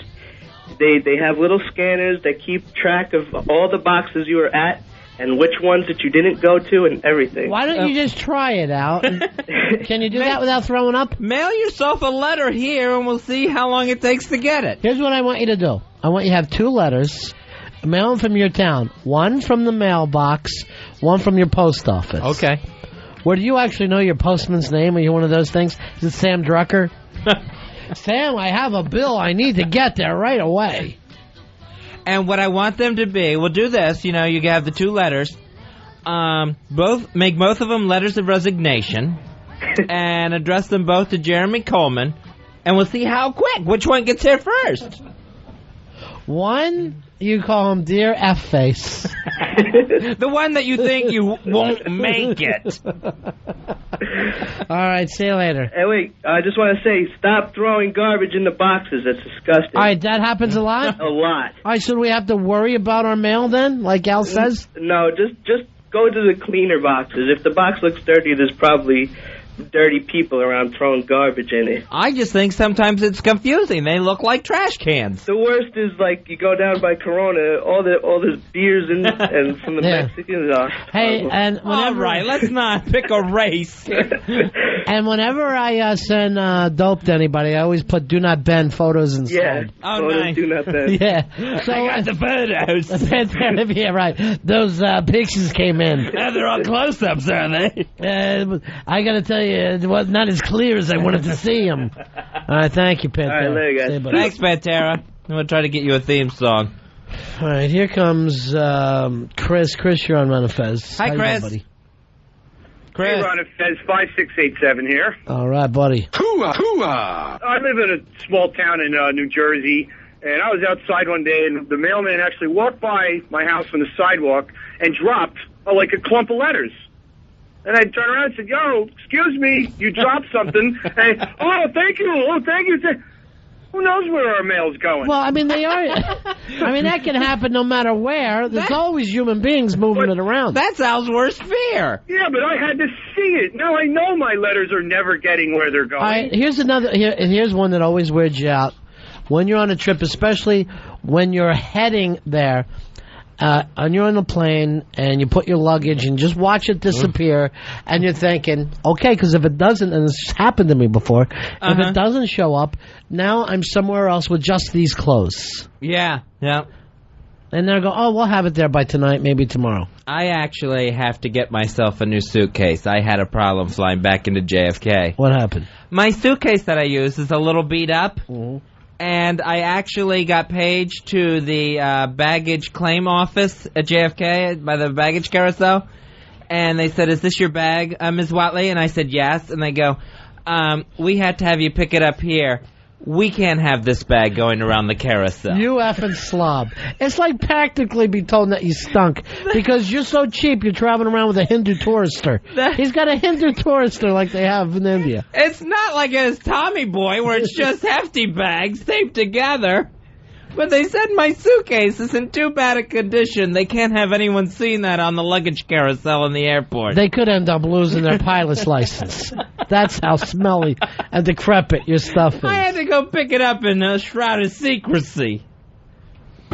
Let's take a break here. We'll be right back. It's the Ron and Fez Show. Ron Bennington, Fez Watley, the Ron and Fez Show. XM 202. Ron Bennington, Fez Watley, the best of Ron and Fez.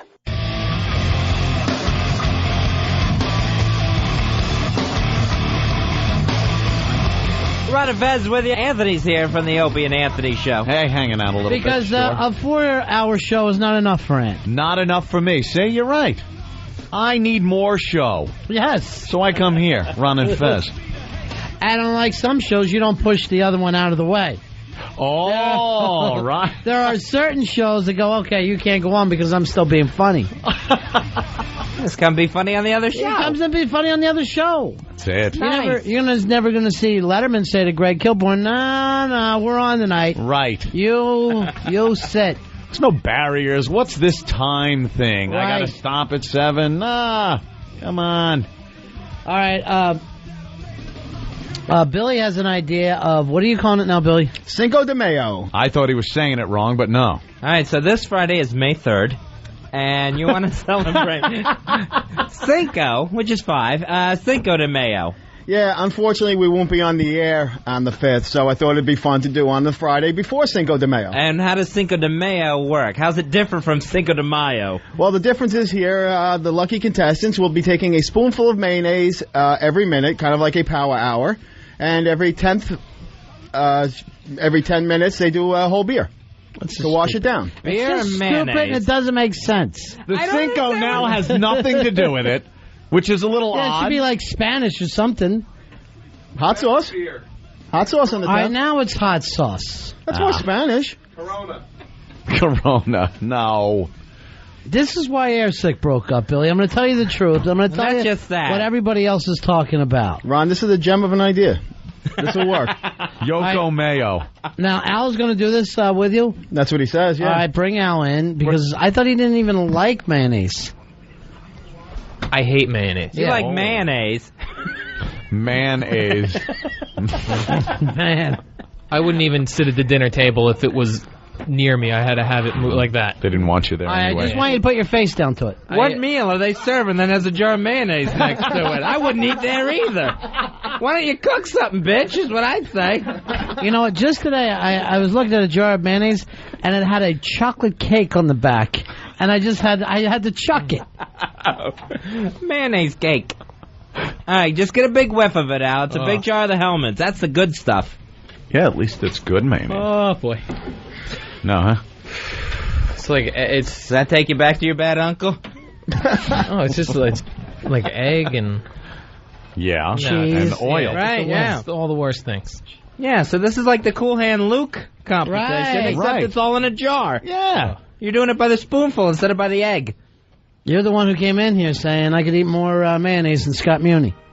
No, I said I don't eat mayo at all. And that you're a better athlete than Billy Staples. Well, here's your chance to prove your athletic skills. This is more of a sport than typing. Typing's a skill. All right, let's start it off now. All right, go ahead. Get a spoonful. Now, Billy likes Now, mayo, first, right? Yeah. You like the mayo? I like mayo on a sandwich. You got a heaping spoonful. But I don't know if I've ever had a spoonful of mayo in my life. I don't think I have. I never have. I think the most I've ever done is lick the knife. Oh, Sometimes that's so disgusting. When you have a sandwich that has too much mayo or mustard on it, and you take a bite and you're like, and you got to kind of squeeze it out of the sandwich. Right. So I can't imagine a spoonful. It's where you wipe the bread or the roll on something else. Yeah, you got to wipe it on a little paper. I'll get a big heaping spoonful. Yeah. Nice heaping spoonful. There you go. Oh, that looks good. That's delicious. Look at that. All right, are we ready? Starting to smell already. We'll do it on the 30s, Mike. Can't do this. And go. Off you go, Al. Go, go, go. Al. Whoa.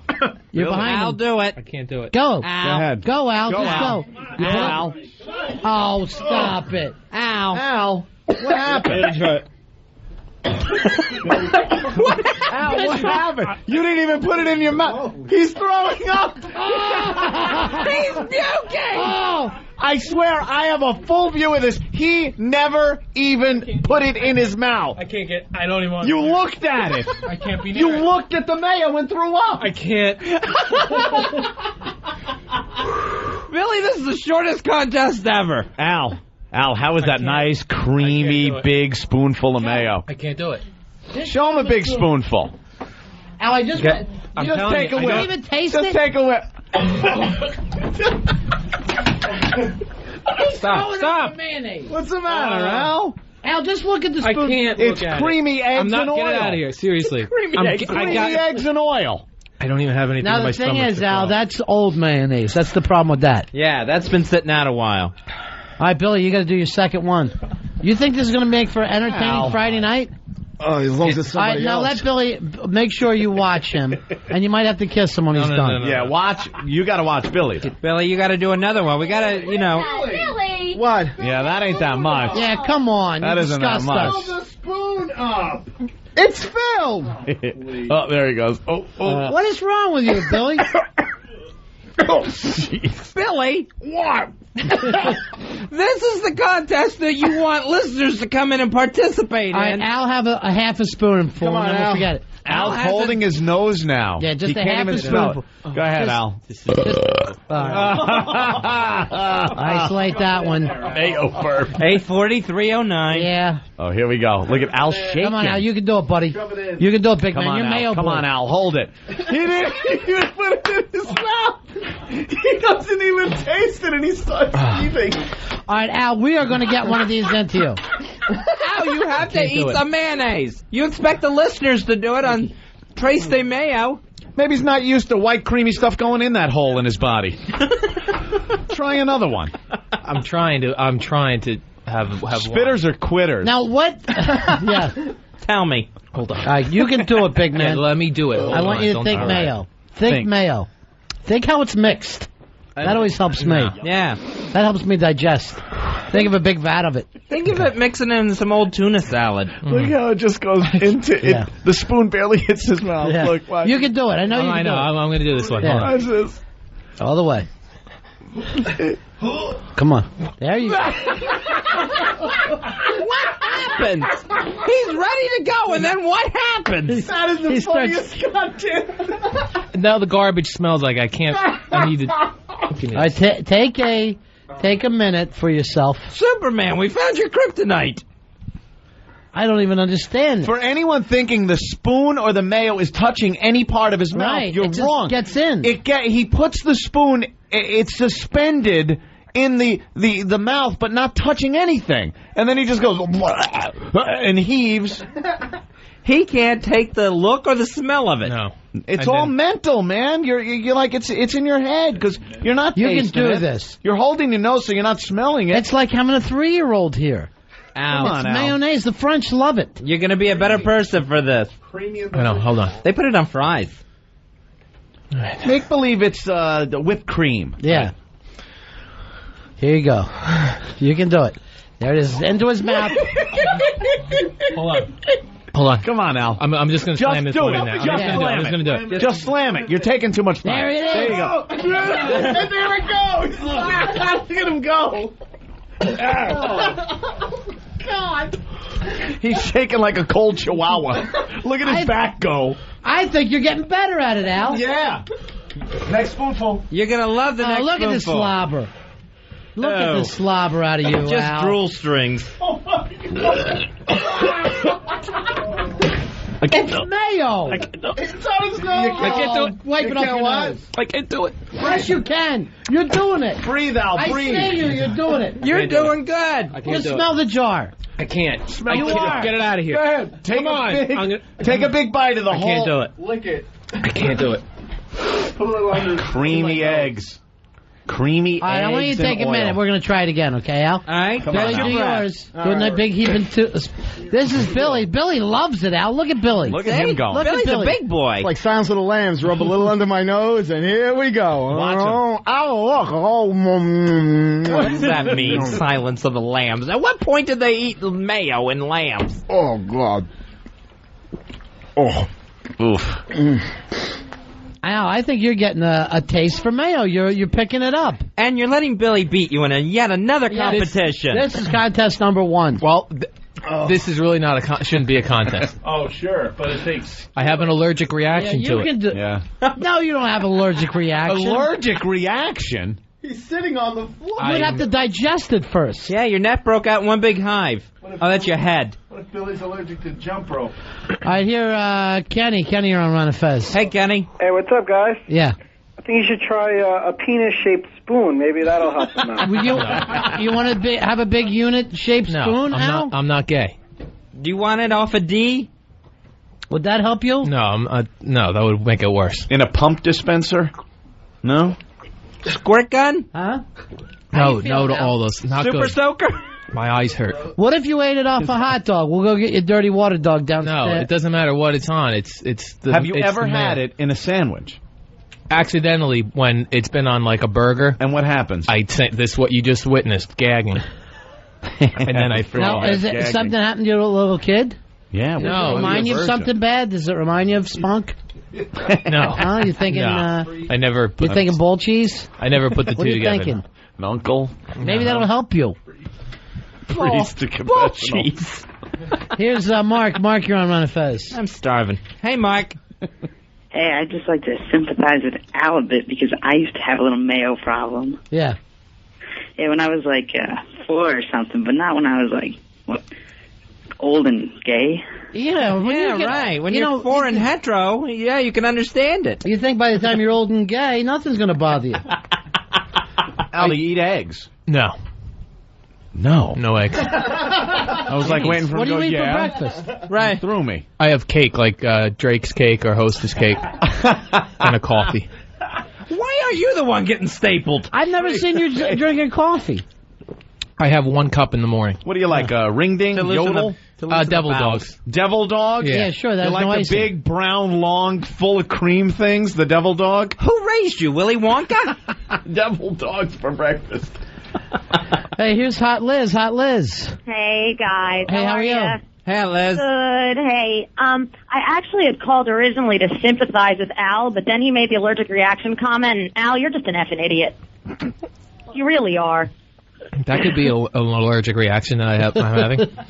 Why do you sound like you're drunk? Because my head is spinning from vomiting. Al, it's oil and egg. Yes. That's not a big deal. It's all the good stuff. I won't touch it with a 10-foot pole. I think it's disgusting, but allergic reaction, Al, please. Al will only eat it off a pole. That's the thing. I'm with the kid with the penis-shaped spoon would probably work too. I bet. Oh, see, that's nice. All right, thanks. All right, Where do you get these spoons I keep hearing about? That's the one that Is that Crate and Barrel? Where do you get them? Crate and Barrel. I'd love to know. Give me 100 spoons, please. How many makes a set? I need service for 50. Fezzy, how many makes a set for you? Al, you feeling like you want to try the mayo again? One more time. Yeah, Al. you've had some time to breathe. If I do it, I'll try it one more time. Then my Here's throat what you is got to do. hurting. Don't think about tasting it. Swallow immediately. Yeah. Yeah, just take it all down. Here, let Rory hold it. No. I think I need to hold it. I think you should close his eyes and have Rory just snap. No, All right. no, we're not doing good that. idea. Snap it in. I'll put it in. You got to battle harden yourself, you know? What time is it? I'm writing that down. 8:50:23. I'm gay. When I'm interested in one guy, if he doesn't pan out, I'll bang this guy. I'm gay. Well, I don't have my own C. I'll try one more time. All right, whole thing, just swallow Okay, quick. but then that's it. Don't jam it in my mouth. Let me hold Like your it. uncle told you. Oh, there's another one. Don't jam it in my mouth. 8:50:45. He's eating it off a fork this time. This ought to be a little different. You can do it, Al. This is not a normal food. All right. No, mayonnaise. And this is my last time because I really my eyes are bugging out. Rory, get down there and hold the bucket. This is my favorite part when he doesn't even put it in his mouth. I love this. Look at this. You can do it, Al. I'm going to try. He's getting in puke position.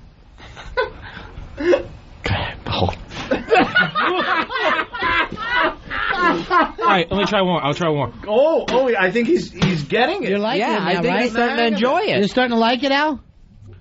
It ends up dropping as soon as it touches my mouth. Let 8:51:32. let Rory hold on to the spoon and he'll put it in. Okay.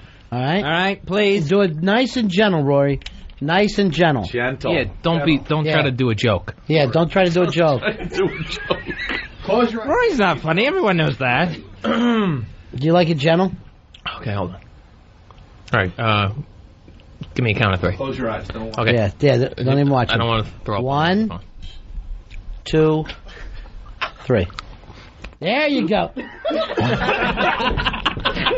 comes out in the same clump it went in. You know? And then he starts eating. Look at him. Look at him. This is amazing. I find this absolutely fascinating. It really is. Because here's the thing. You could say, yes, people can't eat big spoonfuls of mayonnaise, but he can't look at it without puking. Oh, that hurt. That one hurt, didn't it, Al? Yeah. Al, do you have any other foods like this? We'll stock up. Olives, anything? Ham, deli ham. Ham? You want a ham and cheese sandwich? Extra mayo? You want it? He'll explode. You can't eat deli ham? No, I can't. What is it? Is it the texture, the taste? Yeah, my parents used to try to get me to eat it, and they would cut the smallest piece, and I would Send out for deli ham. run. We got to try it. Run right next door. Save the mayo. Al, you relax. You're going to be having some ham and mayo in just a little bit. You're going to love it. We'll roll up some deli ham with some mayo inside. And you're going to like the texture now, I think. As you get to be an adult, the texture's better. Is it just deli ham, or do you freak out at a honey baked ham? Oh, like a big holiday ham. I've never had the holiday ham, but I just avoided it because you know what? I don't like deli ham that's sliced too thick. Yeah, I'm the same I way. get very upset. Paper thin. Tissue paper thin. Right. It's got to be shredded. If it's thick, it gets slimy. Right, Al? Slimy. Exactly. And it's chewy. Right. You need That's it why sliced I don't thin. even like a big real ham that much. You know, like a St. 'Cause you Patrick's Day, can't because slice it. it's so big and thick. Now that's what you love.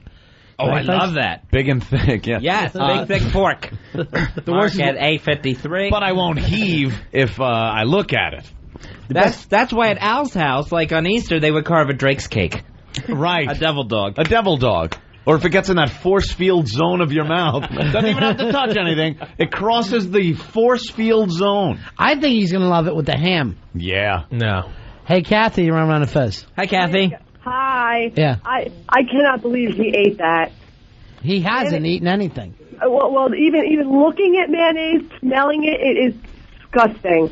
It has got to be the worst food on the planet. Mayonnaise the only condiment that some people are afraid of? Is we have ketchup fears? Do we have mustard fears? Ketchup I'll do. Mustard I won't go for. Mayonnaise definitely not. I've returned food that has mayonnaise on it. All right, thanks. I can't imagine this. Here's Sean. Sean. Hey, guys, I was just wondering if the mayonnaise would be easier for Al to eat if it was being served in the small of Opie's back.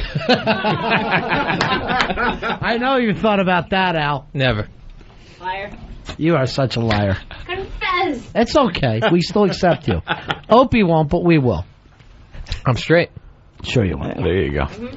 When have you that settled all the arguments, didn't it? Yeah, right. Sure does. The debate is done. You and Paul Lind. All right, we'll take a break. We'll be right back, and hopefully we'll have our ham by then. Oh, that'd be nice. So it's ham and mayo night for Al Dukes. It's the Ron and Fez Show.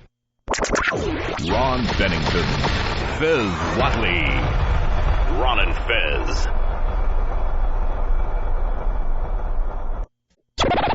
It's the best of Ron and Fez.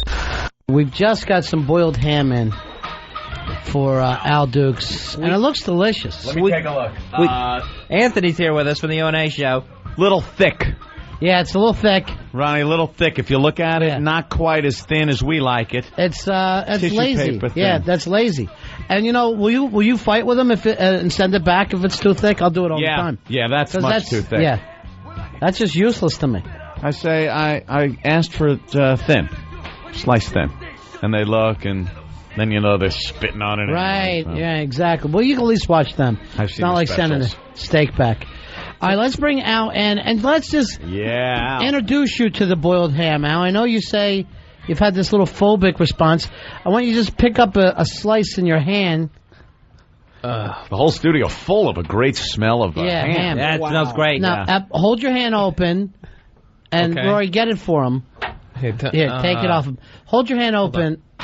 And just slap it down in there. Now take his fingers and squeeze it, because I want you to squeeze. There you go. Squeeze the pork goodness. Yeah. Now, is there any kind of pork that you'll eat?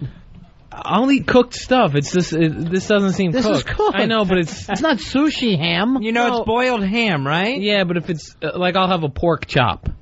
Because that's cooked. As a Muslim, really? You will.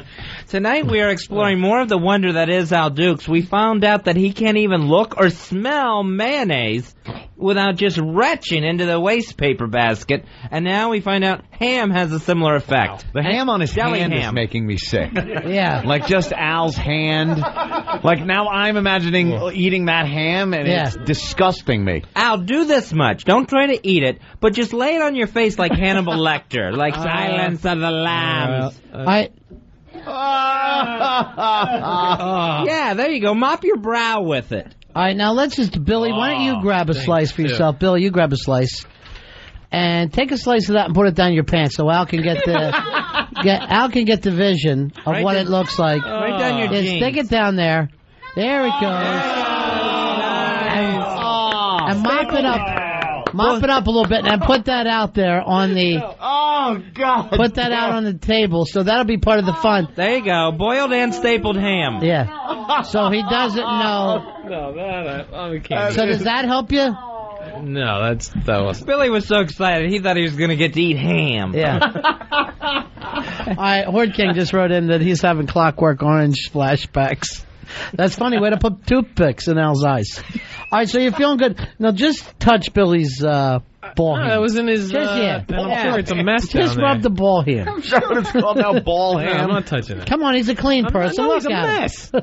I'm sure down there is... You're hurting his feelings. You're hurting his feelings. No, I'm not touching You're hurting Meat Fist's feelings. Hey, Billy, any thoughts at all that you'd have a ham down your pants when you came to work today? It wasn't in my plans, no. Yeah. He never knows. See, these guys are great. They can't answer the phones, but both of them will put ham down their pants. It's great about them.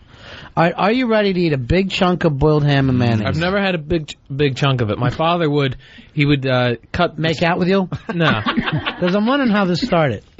He would cut the smallest micro piece of ham and say, "Just try it." And the second it would hit my tongue, that was his unit? No, the ham. I can't follow the story. Roy, second it would hit my tongue, came in at 9:10:25. No, you can't give him a little piece. Yeah, he's got to have a bigger. It was, yeah. He needs a big hunk of ham, man hunk. Yeah, look at that slice, Al. No, this is the Billy Ball ham too. So. Oh, that's too much. That's too much. Here's what you need to do. What was that noise? Twirl it up. Twirl it like they do, like in sandwich breads. All right. You're allowed to use your fingers. Yeah. You're a healthy person. It's not like you're Billy. You got to roll it up. Yeah, you like roll a it good up. the baz. Right. Now dip it in that mayo. Oh, no way. That looks good. Now, Ronnie, ham with mustard or mayo with you? Wow. I can go either way, but I'll mayo it up. I'm pretty much a mustard guy with ham. But see, the other thing is, being from Philly, I'll do olive oil. Olive oil? Yeah. It's a little odd. No, it's a hoagie. Hoagie. Yeah. That's what they call them. Yeah. All right, now you got to bite down hard on it. All right, this is a nice ham roll dipped in the nice mayo. I gotta get in position because this is ridiculous. Yeah. That you can't eat human food. Yes, it is ridiculous. Hold on, no, I can do it. All right, bite it hard. Would you rather your first slice didn't have mayo? Either way, I don't think it makes a difference. Al, I don't want you wasting ham here, though. I'm serious. Right. Now it's getting expensive. This is. Al, I just want you to appreciate the moment you're in right now. You think you're going to throw up, so now you're down on your knees in front of Rory, who's dangling a piece of pork with mayo dripping off of it in front of you. Yeah. So just appreciate the moment you're in. Jesus. All right, hold on. Let's not bring the Lord into That's this. a Lord. I'm sorry. That's the Son of God, and He died for your sins. Now and loves mayonnaise. Right, now you bitch at Him. I think He invented it. There we go. Come on, just bite it. So brutal. I don't want to turn this into a marathon show. Just eat your food. But I can't just... Eat your lunch. That little vegan baby would love to have this right now. My stomach is killing me. Come on, quick. Hold on. Eat your mayonnaise ham. Okay. I'm going to do it on 3. All right, ready? 1, Yeah. 1, 2, 3. Is it good? I can hear that pouring out. Well, all right, not as good as we wanted it to go. Oh, that was almost, Al. He just retched all over again. Oh, he's still going. Still going. Everyone's got their back to him. Do you want a beer to relax a little bit? Get him a relaxing beer. I think that's what you need. Relaxing having beer. An aneurysm. A nice mayonnaise beer. Yeah. Al, you almost made it that time. I barely got that in my mouth. Did you like the texture? No, and then with the mayo on it, it was both. Wow. I hit both at the same time. Just take a piece of that, just a small piece, and rub it on his front teeth so he gets the texture. All right? All right? You don't have to taste it out. No, you do it for him. Just rub it on his front teeth. Yeah, go ahead. And you might get thrown up on. Just smile big. There it is. He wiped his teeth. Stop wasting ham. He wiped his teeth with ham like it was a moistened towelette. I've never seen anyone wipe their mouth, use ham as a napkin. All right, Sheepy says, could you roll the ham up so it looks like a beautiful C there? That he could... Is that helping you, the beer? It is killing the taste. Do you have any foods at all that you would act like Al? I can't think of... I can't think of one. I can't have to be a dog turd. Not real food, yeah. Maybe the slightest thing for me would be like olives. Black olives. I would probably spit out. Would you throw up, though? No, I would not go nuts. It's amazing. Have you tasted black olives, or is it a psychological thing like that? No, I've tasted them, and I just don't like them. Blech. All right, Al, Here's a question for you, and this is an interesting one. Brian, you're on Ron and Fez. Hey, Brian. Oh, this bastard. He's always into that same bit. He's worse than poo. Drink your Al, beer. what about this? Have you ever had bacon? Yeah, I can eat bacon. Oh, now why is that? Because I perceive this as raw meat. So you can eat raw bacon. Cooked. No, I couldn't eat the raw bacon. Could you eat a raw hot dog? Yeah, it wouldn't. I wouldn't, but it wouldn't give me this reaction. So you need really crispy bacon. Yeah. You basically want Bacos. Yeah, I like it very crisp, but it's falling apart. Does anybody else have a food that would do this to them? I have a problem with pickled juice. Like if I get a sandwich at a deli and they put a pickle next to it and the juice gets all in the bun. That annoys me. I can't eat it. Could you do a shot of pickle juice? I probably could, and it'll probably be really bad in my mouth. Yeah. I won't puke, but it'll leave a real bad taste in my mouth.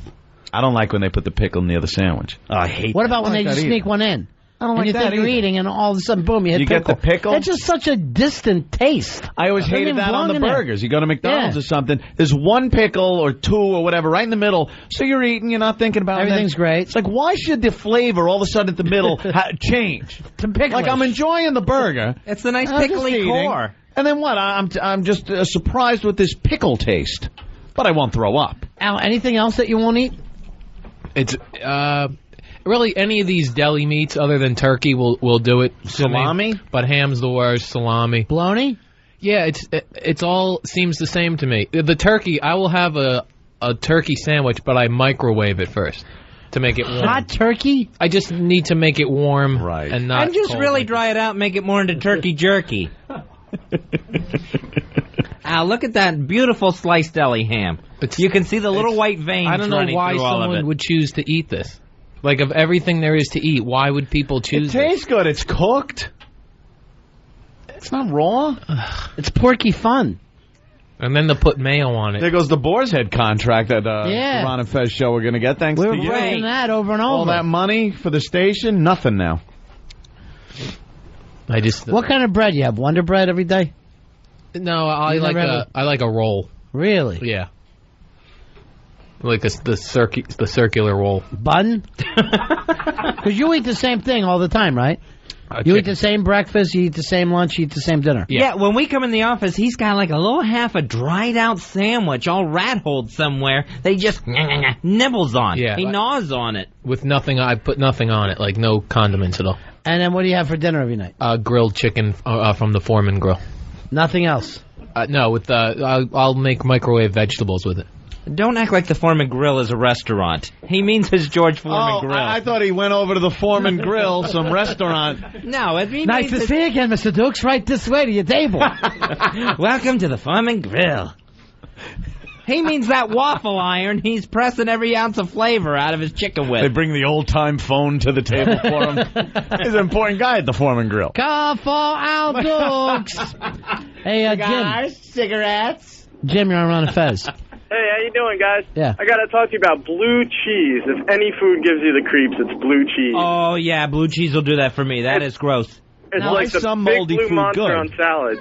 Some moldy food good, some bad. You like hard cheese, right, Fez? I like hard cheese. I can't. Blue cheese, that's baby vomit. It's like smells the just big like blue baby monster puke. of salad. It's the blue monster of salad. It's disgusting.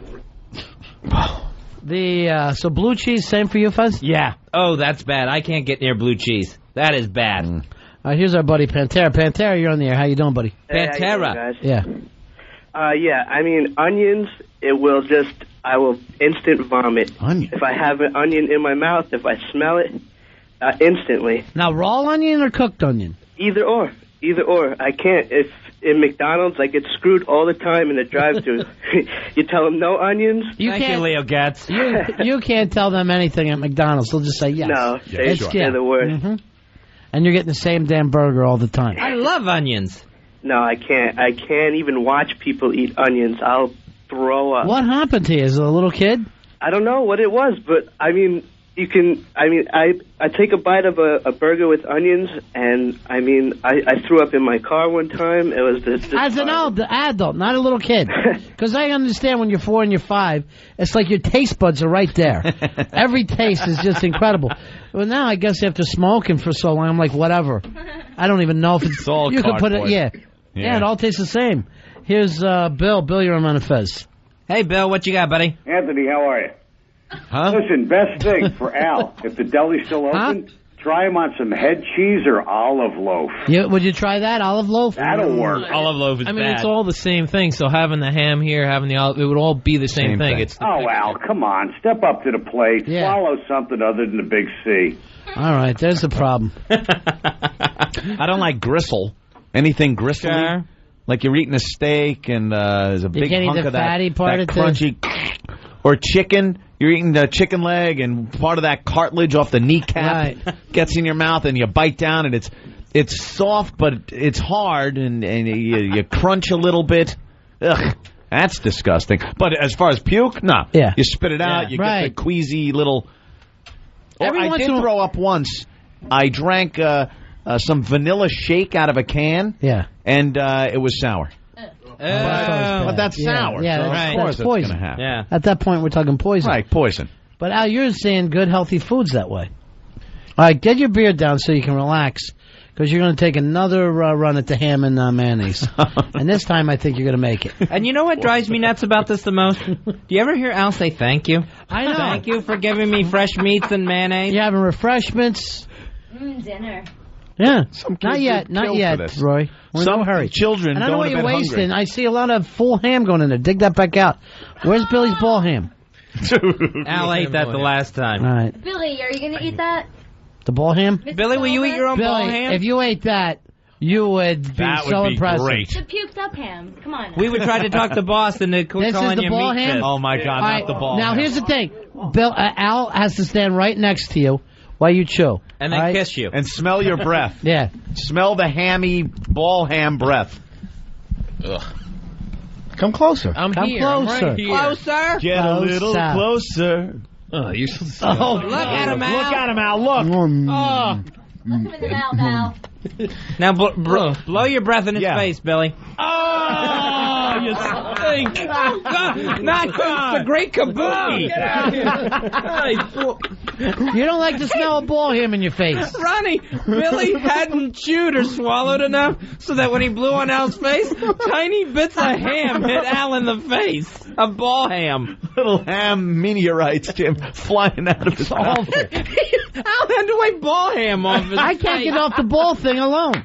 Forget what it was. Right. Al, would you rather lick the ham off the, them? Lick the ham? Off of them instead of maybe eating the ham with the ham on it? I'm straight if that's a gay thing. I'm He doesn't even know anymore. There's ham in his pants. I'm sure you could That's maybe okay. just lick it. Oh, the ham is good. No. Is it a little too bally tasting, though, for you? Sweaty. I like ham and cheese. extra salty. Ham and cheese. Ham and ball cheese. Ham and pants cheese he's eating over here. All right, Dan, you're on Ron and Fez. Nice work, Billy. Hey, Dan. Dan. Love the show, man. Yeah. All right. Why wouldn't you? All right. I go to Newark a lot, and there's a Portuguese restaurant. They have a thing called rodizio. Mm-hmm. It's where they put a bunch of meats on a skewer, and they just keep bringing it to you over and over again. And one time, they brought some stuff over, and it was a bunch of chicken hearts, little tiny chicken hearts, like They're 50 on one delicious. skewer. A chicken heart is a delicacy. That's disgusting. That tastes like liver. Yeah, well, every time you get a chicken liver, sometimes there's little hearts in there. Ugh. And that's when, the kids will be fighting over them. One time I tricked my friend. I told him it was chicken nuggets. He ate like 10 of them before he realized they weren't. Yeah, well, What's the difference? What part of the chicken it comes from? Could be the ass half the time. You don't know. That'll taste like chicken. Sure. They grind them up and press them into those McNuggets. One time I ate a bunch of stuffed mushrooms, thinking they were stuffed mushrooms. They were escargot. They were snails. Snails, yeah. I eat snails. So they weren't bad. I wouldn't have eaten them knowing they were snails. But thinking they were mushrooms, just a little chewier. Bugs. They were fine. Here's Jeff. Jeff, you're on Ron and Fez. Hey, Jeff. Hey, boys, how's it going? Good, budette. Hey, thanks for taking my call on the Food Network tonight. Yes, it is. It's the Food Network. We're trying to help Al. All right, listen, what about feta cheese? And doesn't it taste like puke? I mean, I've actually puked vomit that tasted like feta cheese. That's like the blue cheese. Yes, you're absolutely right, Jeff. See, sometimes I think maybe that you will have a situation where you had the flu or something when you were younger, then the last food you had, then you get sick, then you remember that food. Psychosomatic, yeah, Dr. Ron. Yeah. Yes. That is very true. It's an anchor. For me, that was chicken nuggets one time. All right, Billy, I want you to have a whole big thing of mayonnaise, okay? Oh, what's going on over there? Billy's going to... Uh-oh. All right, Al, this one's for you, baby. Watch as it goes down. Billy wants Cinco de Mayo this Friday. And he's trying to eat a jar of mayonnaise. Oh, so good, Al. Creamy goodness. Oh. Uh-oh. There goes Billy.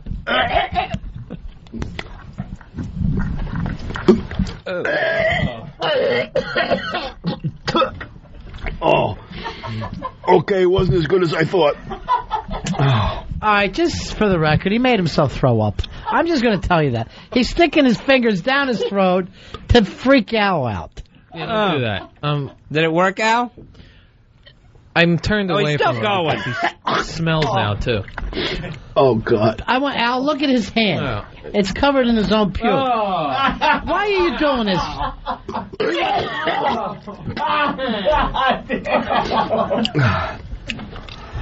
Oh, God, he's gurgling. All right, I saw 2 Xanax come up. Still going.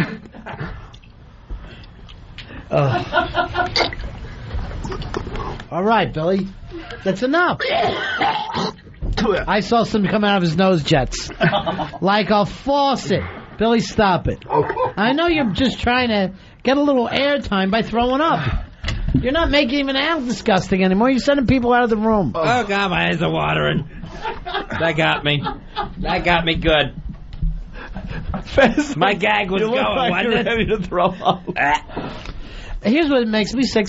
He's throwing up ball cheese and ham pants. He sounds like a cement mixer. Oh, my God. The gurgling and rumbling that goes on. Oh, he's deep. He's like Vesuvius. All right, stop it. Stop it. His head's still in the can. He's still puking. Oh, my God. Al, lick his hand. Lick his hand. I'll give you $1. I'll give you $1. This is like Tijuana radio now. It doesn't even make sense anymore. Well, you know what donkey. you're doing? We had something really nice going with Al, Billy, and you're coming in here high on Xanax, and I know that you're sticking your big meat hooks down your gullet. Wipe your meat fist. It is still dripping. Right, look at that. It's all smeared all over his hand. Oh, my God. Go wash your hands. Why do this? I was sick. No, you weren't. I was sick. Why would the meat hook be so wet? Oh, God, this will go great Friday. We're not doing Cinco de Mayo Friday. Yeah, we ruined that. There will be no Cinco de Mayo. We'll do Guido de Mayo before we do that. Wow. All right, let's take a break. When we come back, Al, you will be able to pull it off this time, I guarantee you. I'll give it a shot. All right? Yeah. Ham and mayonnaise. It doesn't sound that ridiculous to say it on the air. If you know that Billy could eat his ball ham, you could do anything. Yeah, that's disgusting. All right. Team player, Al. I'm going to give it a shot. What kind of ball meat do you want? No, I'm just going to have the ham that we have here. Okay. All right, while looking at Billy's sack. Sack lunch when we return. Ron and Fez. It's the Ron and Fez Show on XM 202. One of the strange inconveniences of being a member of a society is the requirement that one join things. Boy Scouts, the workforce, conversations. You have to get an email, a website, a MySpace account, or you start dissolving like an Alka-Seltzer. If you don't join things, the strange result is that you get excluded, and the most awful symptom of exclusion is that you begin to lose money. Stop losing money. Join Ron and Fez at their MySpace page at myspace.com/Ron and Fez Show. It's the best of Ron and Fez. Ron Bennington, Fez Watley. During the commercial break, Big Kev went over and ate a piece of ham. Yeah, and our guys went, what the hell are you doing? That's show ham. It's not a buffet, Kev. He actually started eating our props department. Anthony's in studio with us tonight from Opie and Anthony. Oh, yeah. We didn't know this was going to be the show tonight, trying to teach Al how to eat a ham and cheese sandwich, but you're learning, Al. Well, it's not gone well so far. This started out... In your opinion, I think it's going fine. This started out with a mayonnaise eating contest, oddly enough. Billy and Al going spoonful for spoonful. Al couldn't do one spoonful. As soon as he smelled it, looked at it, he started retching in the garbage can. Now we find out he can't enjoy deli ham either. Ugh. That has the same reaction. Yeah. What can you do, Al? Is there anything in life that you can do human-wise that a normal man can do that you also do? I just want to find one. No, other than these foods, most other foods. No, you tell us that you eat grilled chicken and vegetables every night. Right. Turkey every sandwich night. for lunch. Yes. And a Drake's cake and coffee every morning for breakfast. Most part of the whole thing of life is experience different things. Ronnie and I took the guys out the other night for dinner. Before the show, Al orders the most bland thing he can find on the menu. But I know I like that, so I don't want to... Why... Perish the thought you find something else Right. you like. Yeah. You're all done. Yeah. You're finished. Then I have a bad meal. If it's not something I like. You're having a bad life. I'm just pointing that out to you. That means so you know. so much. What he just said, it says so much about... like his problem. Playing safe. If you tried something new, how could it possibly be a bad meal? Because then if I don't like it, now I have nothing to eat. But why don't you order two things? You know what they always say, too, when you try new foods? Be hungry. Be very hungry before you try it. Something you like and you're happy with and have eaten for years, and something new. And at the very worst, you know, you have a great story. You know? Oh, fantastic. You know, I'm at this restaurant in New York City. I try the octopus. I try the squid. But literally, Fez, you know, a pork chop would be that to him. Yeah, that would be exotic. Or erotic. I'm not sure. It's one of those. Yeah.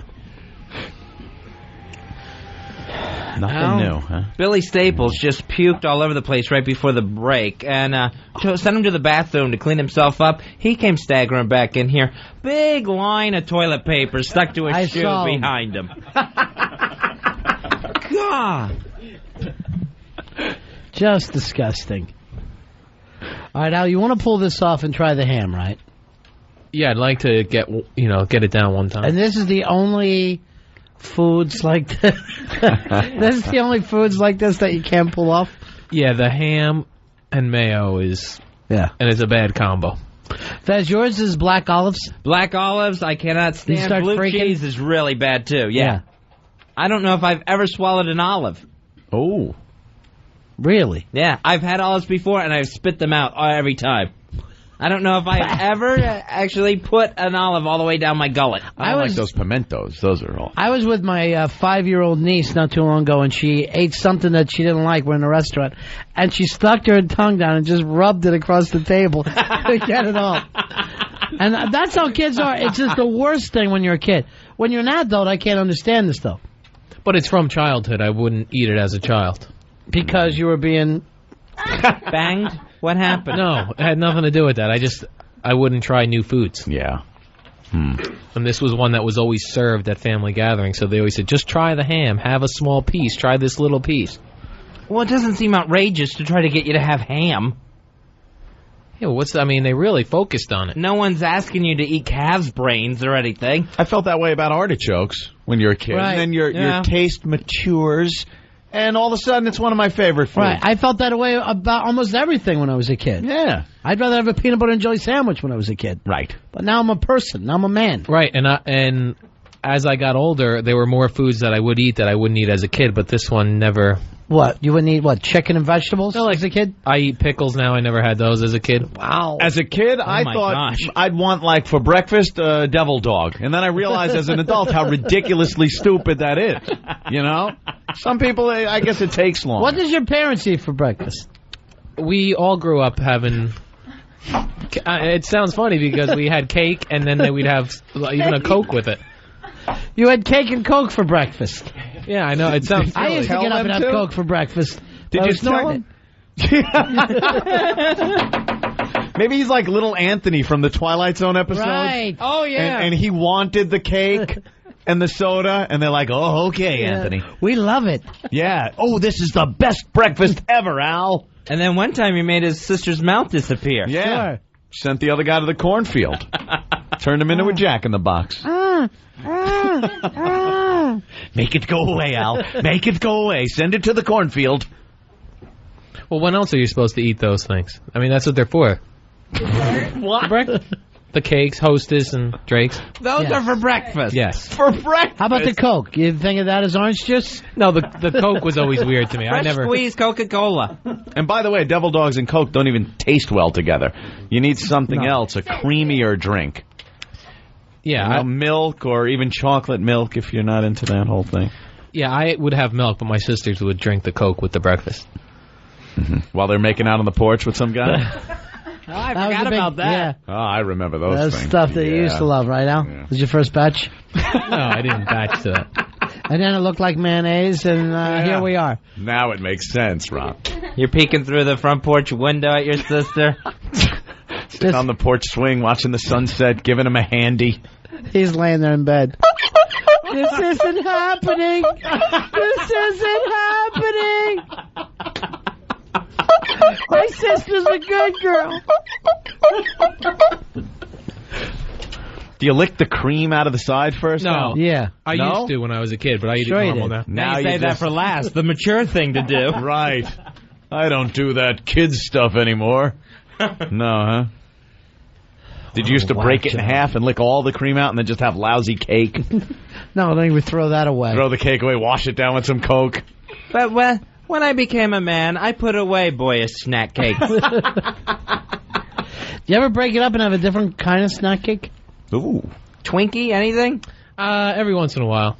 But I would Christmas, Thanksgiving. Family get around and you carve up the ding-dong? Sure. That's a special moment.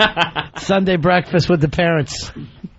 Yeah, there's a 6-pack of Coke out there on the porch. Why don't you grab one for your mom, too? And just an array of Little Debbie's and 6-packs of Coke. We're having brunch at Mother's. Remember that this week. His mom has those little airplane cocktails that she's pouring into the Coke can. Yeah, a little Coke for breakfast, honey. It's just Coke. By the way, tell your sister we're ready with breakfast. Tell her to get down here. Hey, Jim, you're on Ron and Fez. Hello, Jim. My mom used to eat pancakes with syrup and wash it down with Coca-Cola. That don't work. Right, well, call her. That was grotesque to me. Always love your mom, okay? No matter Till what. her pancreas exploded. Jesus. You ever have a pancake, Al? Ooh. Sausage? Yeah, occasionally.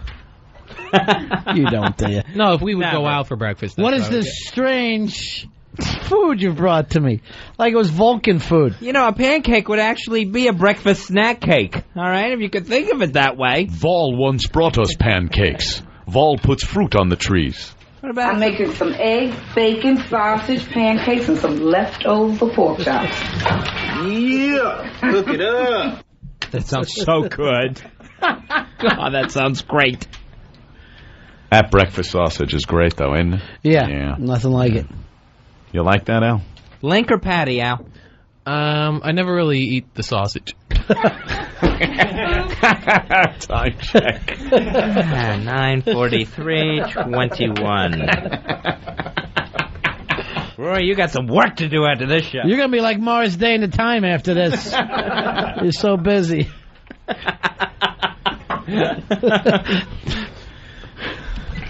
Mr. Green Jeans is laughing from the other room. Yeah. A black right, man Al. just poked through the blinds and laughed. Finish your beer, and we're going to get into a little ham and mayo for whatever Big Kev didn't eat. He was coming through here like a boll weevil. He All thought our the show crops was are- catered. Finish that beer down, Al. Like a big man. Finish that off. Yeah. There's not that much left in there. You know what I would do, Al, if I were you? Get some mayo, right? Mm-hmm. Get the slice of ham. Put the mayo on the ham and then roll it up and call it a yodel. There you go. Right? Because yodels are a great breakfast snack cake food. Is there a difference between yodels and ho-hos? Yes, absolutely. What is the difference? The cream is much better in a yodel than it is in a ho-ho. Really? So ho-ho It's almost is more like a granular. It's a granular, sugary type knockoff. Yeah. It was two different companies. Or that. Could have covered it just by saying that. I was buying stock in ho-hos when I should have bought at the Yodel company.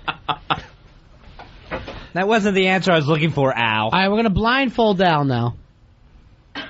And here's the best way we're going to do this. We're going to blindfold you, and as soon as Roy, as soon as we get the ham and mayo in, let's duct tape. Duct tape his mouth, and I bet then he can finish it. So that he has to chew. All right, we have duct tape. Take your time. Go down to the office. Get our blindfolds. We know we have blindfolds. We have blindfolds and we have duct tape. All right. And this way, Al. And for some reason, Al wants his Faggot of the Opera cape. He just wants to wear that around the office for a while. It's exactly what the mamas and the papas did to Mama Cass. They had her eat the ham sandwich and then slap duct tape. No one remembers that part, the duct tape part. Sure. When they found her in that hotel room. And then Sunday, go over your mom's house for ring dinks for breakfast. How's that? Nice. Special day. A special time for all of us. What's for dinner? Sloppy Joes? How's it work over there? How do you feel about those? We would have those occasionally. Yeah. Sloppy Joe was your uncle. Uncle Joe's coming over. He's sloppy. His name was Hellman. Hence the aversion. Hellman. Hellman. Hey, Matt, you're on Ron and Fez. What's going on, guys? Hey, Matt. What's the difference between a ring ding and a ding dong? Al? It's two different companies. I mean, but what's the different taste? The same thing? No, I mean... Are they the same shape? Yeah, they're the same shape. They look exactly the same. They're both round, have a chocolate covering and cream filling. But the Drake's is like a darker chocolate. Okay, well then that would be the difference. Right, but then what's a king he's dong? Lying. What's a king dong? That's a Saturday night for Al. The instant feedback says that the ding-dongs are also puffier. Is that true, Al? Yeah, I would say that. Then why didn't you? The ring ding is... What's wrong with the ring ding? Are you going to critique it a ring ding? It sounds so funny to try to explain snack cake, but there is a difference. You know. There is a difference. The Drake's cake, when they do a chocolate coating... Yeah. It's a darker chocolate. I say. Hostess is lighter. This is your new segment, Al Dukes, fast food critic. You know what we're going to do? With him on that one. Al, I'm going to drive you down to Philly and we'll walk through the Tasty Cake warehouse. That would be good. Right, you know. That's got to remind you of Mom's kitchen, huh? I eat the... What?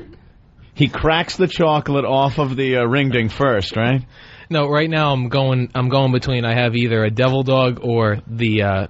butterscotch crimpets at the Tasty Cake. No, that's like apples and oranges. Yeah, right. But it's crazy. The butterscotch crimpets are out of this world, too, Al. I'm going to agree with you on that one. Yeah, those are good. Yeah. You ever unroll the yodel?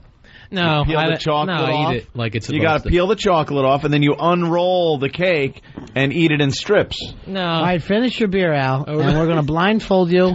Stick the ham and mayonnaise in your mouth and then duct tape. So you'll be able to finish. And we have duct tape. Where do we have duct tape? Don't worry. This way you're going to be able to finish with all the privacy that you need. Tape his nose, too. Tape his nose. And then we're going to throw you in the East River. Trust me, the way Pete Johnson patches the station back together, we have duct tape. Duct tape is... What if I... vomit while having the duct tape on That's part of the experiment. That's not good. That's how people die. What people? Like Mama Cass. She had duct tape on her. Come on. We cut off your ear and play Stuck in the Middle with you. Now I know how these urban myths get started. I'm doing this because I hate cops, Al. That's why I'm putting ham and mayonnaise in your mouth and duct taping. You could scream as much as you want. Why do I have to be blindfolded, though? I don't. That's part of my fun. Right. That's just to turn me on a little bit. How much you enjoy a good breakfast cake? Ronnie enjoys the blindfold. That's just something to get me through the night. Later when I'm banging the chick, I'll be thinking about that. And then we duct taped them. You're so cool, honey. You're so cool. Actually, Al, I've seen too much. I need this extra little thing to keep going. Okay. And I'm proud of you for this. Yeah, this one I feel like I'm going to do. I want to get you in the chair for this too. This could not be. Yeah, sit down. Billy's going to hold you in the chair. I think it puts a little more pressure on you, Al, to actually do this. Right. It's not as easy now to just expel it. Yeah. I'm going to end up... Put him in the chair. He's trying to manhandle me. Gasoline. All right, everyone settle down 1 second. Everyone settle down. My favorite... Well done, the dance. Ronnie's doing the dance. My favorite thing earlier tonight was, I don't want to be blindfolded again. I don't want to. All right, get the blindfold on, nice and tight. Before we put the blindfold on, I want to hold the ham and the mayo. Why? Because I don't know what you guys do tricks and everything, and someone what will are we, fly ham magicians all of a something sudden? Crazy to me, or the master of the pork illusion. Yeah, you have our word. $100 if we stick anything in your mouth other than ham and mayo. And I don't want it to be... Here's my 50. Yeah. I'm holding the ham first. Right, but then you got to get duct taped right after. Yeah, but then, that's going to be a mess for whoever's near me. All right, that's why I want you just mouth open and let them pop it in. It ain't going to be much, Al. I know it's not going to be much. But that doesn't matter. Yeah, a tiny piece of ham. Tiny. No. All right. Just small. Move the chair over. I'm going over. I'm going way. Just small. No. Way smaller. I don't want you going crazy, Al. I want you to relax. Move his drinks away from him, please, Al, in case he does go crazy. I want you to lift up your eyes right now. Yeah, so you can see the size of the ham. That's tiny, right? Oh, okay.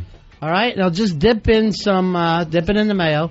Ugh. All right, Al, and then all you have to do, Al, is just pop your mouth open. Who's got the duct tape ready to go? That should be out already, Mikey. Get it all ready. Yeah, you're following a man, Mikey, and don't miss your cue. It's a quick move, man. Yeah. Got to be ham in, duct tape on. I might... You're not going to, Al. Throw around wildly so everyone get out of the way. Yeah, we're out of the way. Wildly. Turn it into Polo. All right. All right, so Rory, they've got Al blindfolded. What are you guys doing now? Yeah, what is this? Taking the headphones off just in case he does go. Yeah, that's a good point. Take your headphones good off. idea. Yeah. This is smooth. Well, try to take him off front ways instead of hanging the man. Okay. All right, so they got him blindfolded again. Rory's going to put the ham and mayonnaise in his mouth, and then Mikey D is going to immediately duct tape the mouth. And before we do this, I just want to get nice. Oh, just a pop on the bald head. I just remembered a couple things he did that annoyed me before. All right, Al, pop the mouth open. Hold on. All right, hold on. How is this working so I know what we're doing? I want you to have your mouth open, Al. Okay. And then when you feel the ham hit, shut your mouth as much as you can, okay? All right. Ready? Have a garbage near me? Yeah, you'll have a garbage near you. All right. You're blindfolded. 1, 2, 3. Ham in, duct tape on. All right, good. All right, he's starting to freak a little bit, but I think don't pull it off. Don't. Oh. He's trying to pull it off. Oh.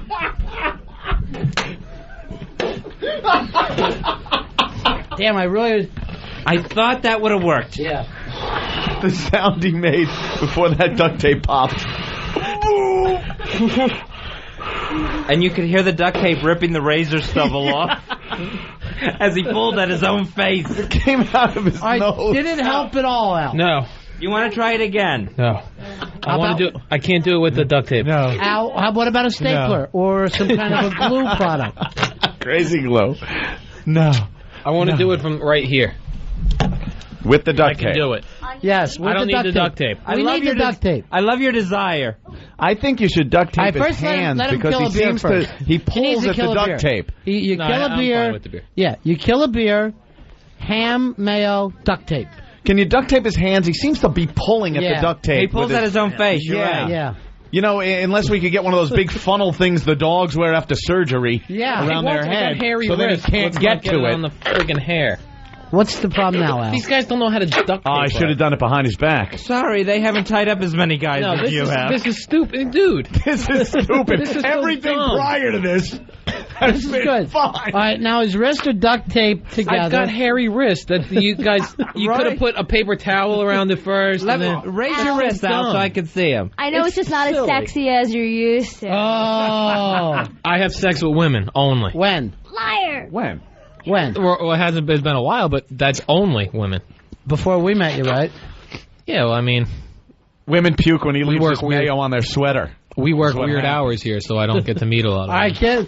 All right, pour that beer down his throat. Yeah, that's gonna help. 4 out of 24 we work, Al. Weird hours. Yes. All right, they're feeding him a beer. All right, come on. That's stupid. What happened? Control somebody how much they drink. So dumb.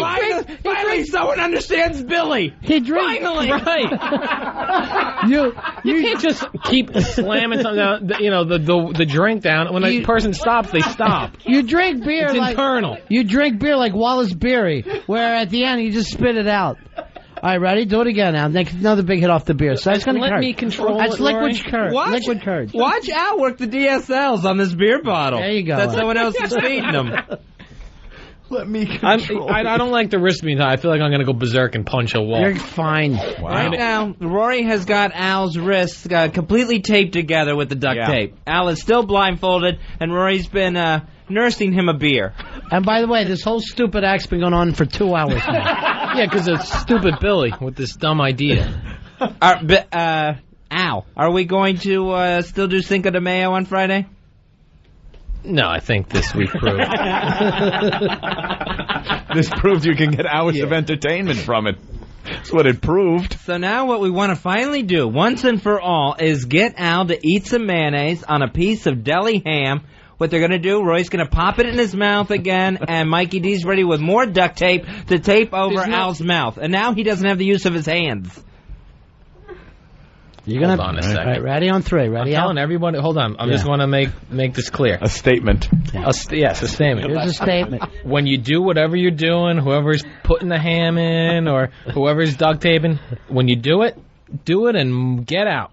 That's smart. Okay? That's smart thinking. Wow. Safety first, Al. Safety first. I'm just saying, because I don't want to hear anyone yelling that I elbowed them or...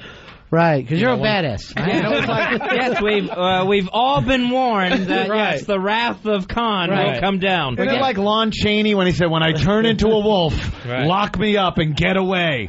It'll happen. The werewolf always warned you when he was a human. Look, it's going to happen, so just lock me up and don't answer my cries. Right. Get away. Don't make me angry. You wouldn't like me when I'm angry. All right, Are you ready, David Banner? It's hard to take threats from a guy dressed like the Gimp, but we're going to do that, Al. Okay. I'm just saying. All right, now, he's down on his knees in front of his puke bucket. He is blindfolded. There is some ham a man is about to go in his mouth, and then he's duct taped. On 3. 1, 2, 3. The ham is in, and the tape is on. Holding, boys. Holding, boys. Eat it. Oh, my. Oh. Eat it out. Eat it. You're swallowing? Swallow. Is it gone? Swallow. Is it gone? Swallow. Taste that yummy. Swallow. Wait a minute, this is the big freak out? This is the big Hulk out that we were expecting? Look out, get away. It's like watching someone panic in Mercury. Run. All right, let him go. Run, there's a baby rabbit on the loose. Al, nod your head. Have you finished it?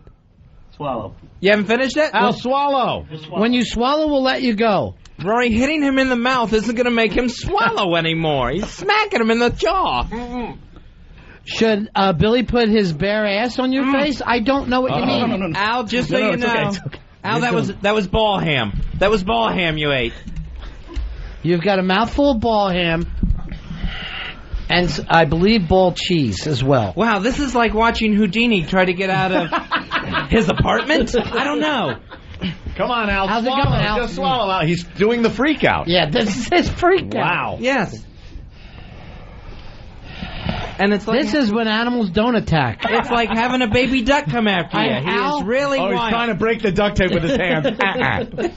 He's going to break his bonds. What is it, Al? I can't understand you with the duct tape. I can't see it. Just swallow. It's I a can't. small piece. Swallow it down, big man. This is something your parents should have done to you years ago. By now it should have dissolved. Day 1 of the Iranian hostage crisis. It's not kicking. What is it?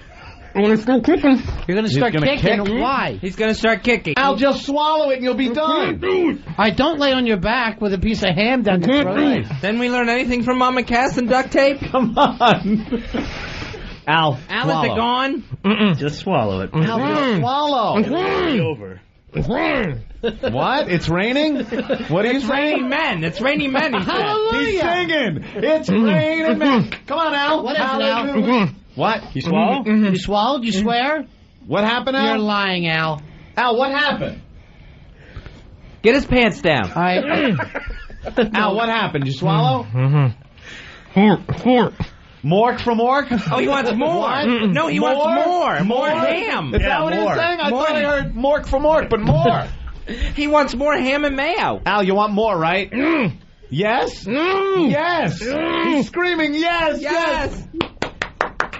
You know what? There's a whole room full of people in the green room, too, that are here with Eddie Trunk. Drag him through so he puts on a little show. Yeah, just take him on a tour of the green room. Oh, my God! There he goes. Now he's in the middle of the green room. Oh, my Eddie Trunk has company, too. Eddie, why we're sorry. Can't we behave? Eddie, we're sorry. Eddie, who's here watching this? Who saw this, Eddie? Rob Halford. And it's weirding him out. Hey, Rob. Rob, how you doing, man? He goes, if I would have known this was going on. This was going on, and about my whip and all my S&M gear. Who is this poor unfortunate victim that's lying in a bondage position Rob, on the floor? This is Al. WNEW. We're trying to make him eat deli ham. He doesn't like it, so we put it in his mouth and taped is he it not shut. of the faith or something? What's wrong with that? No. Oh, you see. I mean, everybody needs to eat a good piece of meat. No. Make him eat, Rob. This is the voice of experience. Al, would you please answer Rob? You're embarrassing us. That's the metal god, Rob. I mean, Al, be respectful. I think we should put Al in the trunk of my limo and take it back to my Rob, just give him a smack. I think he needs it. No, I'll sue you. I think he says he sees you. You did say sue me, right? Okay. Well, fun. I mean, this is great. Yeah. I'll stop by again. I'll bring all the gear and the whip. Yeah, sure. Oh, that would be great, Rob. Have a bondage Tuesday. What the hell day is it today? Wednesday? Man, I just feel like my interview with Rob was really dull. Yes, I'll leave you guys to have fun and games at WNEW. Thank you, Rob. See you later. There you go, Rob. Rob Halford, the metal god. Wow. And that's pretty cool. As if things didn't get weird enough. Rob Halford walking in. You're all tied up. You're blindfolded and duct tape, and Ron Halford walks in. I literally let Rob. Why is he cursing through duct tape? I got. Now all of a sudden it's Kenny from South Park. Did you finish it? Part of it. Part of it. It was part like of it. Tiny Like, piece. yeah, like it's a 3-course meal.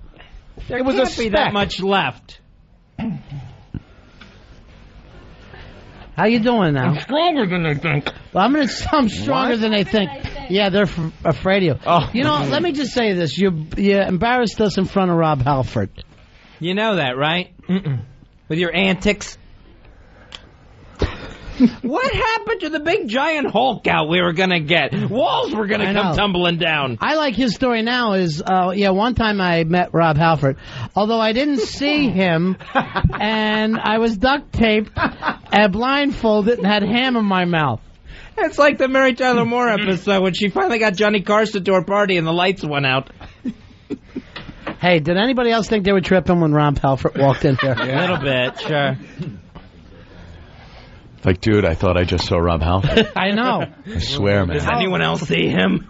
The funniest thing is he's walking down the hall. We just taped an interview, and he goes to me, "There's someone tied up in the studio." I said, "That happens here all the time, Rob." He goes, "No, really?" He goes, I said, "I figured he was just having one of his fantasies of some sort." And he goes, "If I would have known that was going on, I would have done the interview in there." I have brought my gear.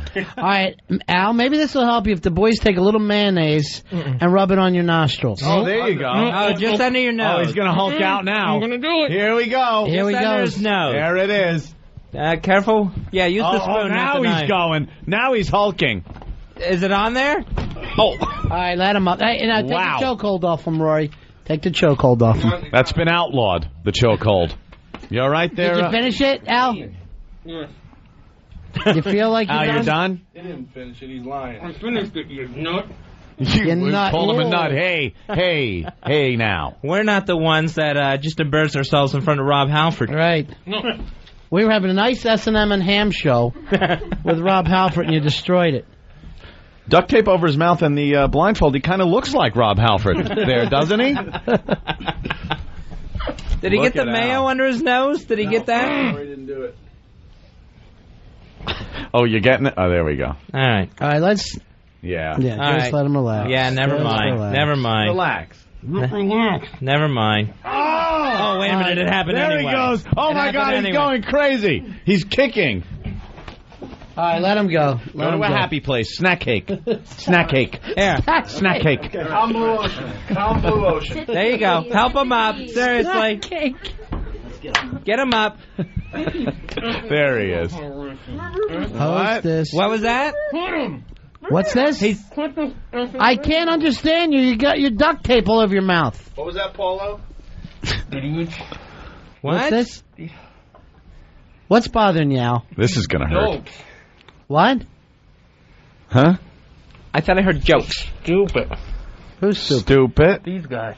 Yeah, they are. They're stupid. I hate them. All right, let me just take one swing around. All right. What? He wants to take one swing around like he actually... Before you're unblindfolded? Yes. All right, ready? All right. Everyone get out of his way. Ready? 1, 2, Don't hurt yourself. 3, swing! No, not that everyone's prepared. I'm not doing that. Let me go over there. Now that everyone's... Don't swing at Rob. Make him walk to the bathroom blindfolded. There he goes. All right, your blindfold's off. Pull that off as he walks out the door. Pull it off his mouth. No, get this off first. Take it off his mouth Yeah. first. Leave that on. Go. Just quick. Oh my God. It was a huge face waxing there.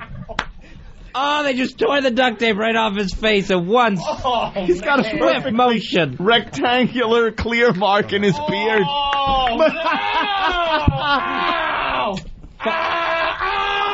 Oh, that tape's having trouble coming off those hairy wrists. Mikey D, I think, has a little experience. Oh, my God. Unducking. Al, come on, get up here. Did you? And where's the ham? Is it gone? It's gone. Yeah, he did it. See, that wasn't too hard. Al, you're never going to guess. Rob Halpert was here. Now, Al, You'll never believe. Al, now we want to try a turnip.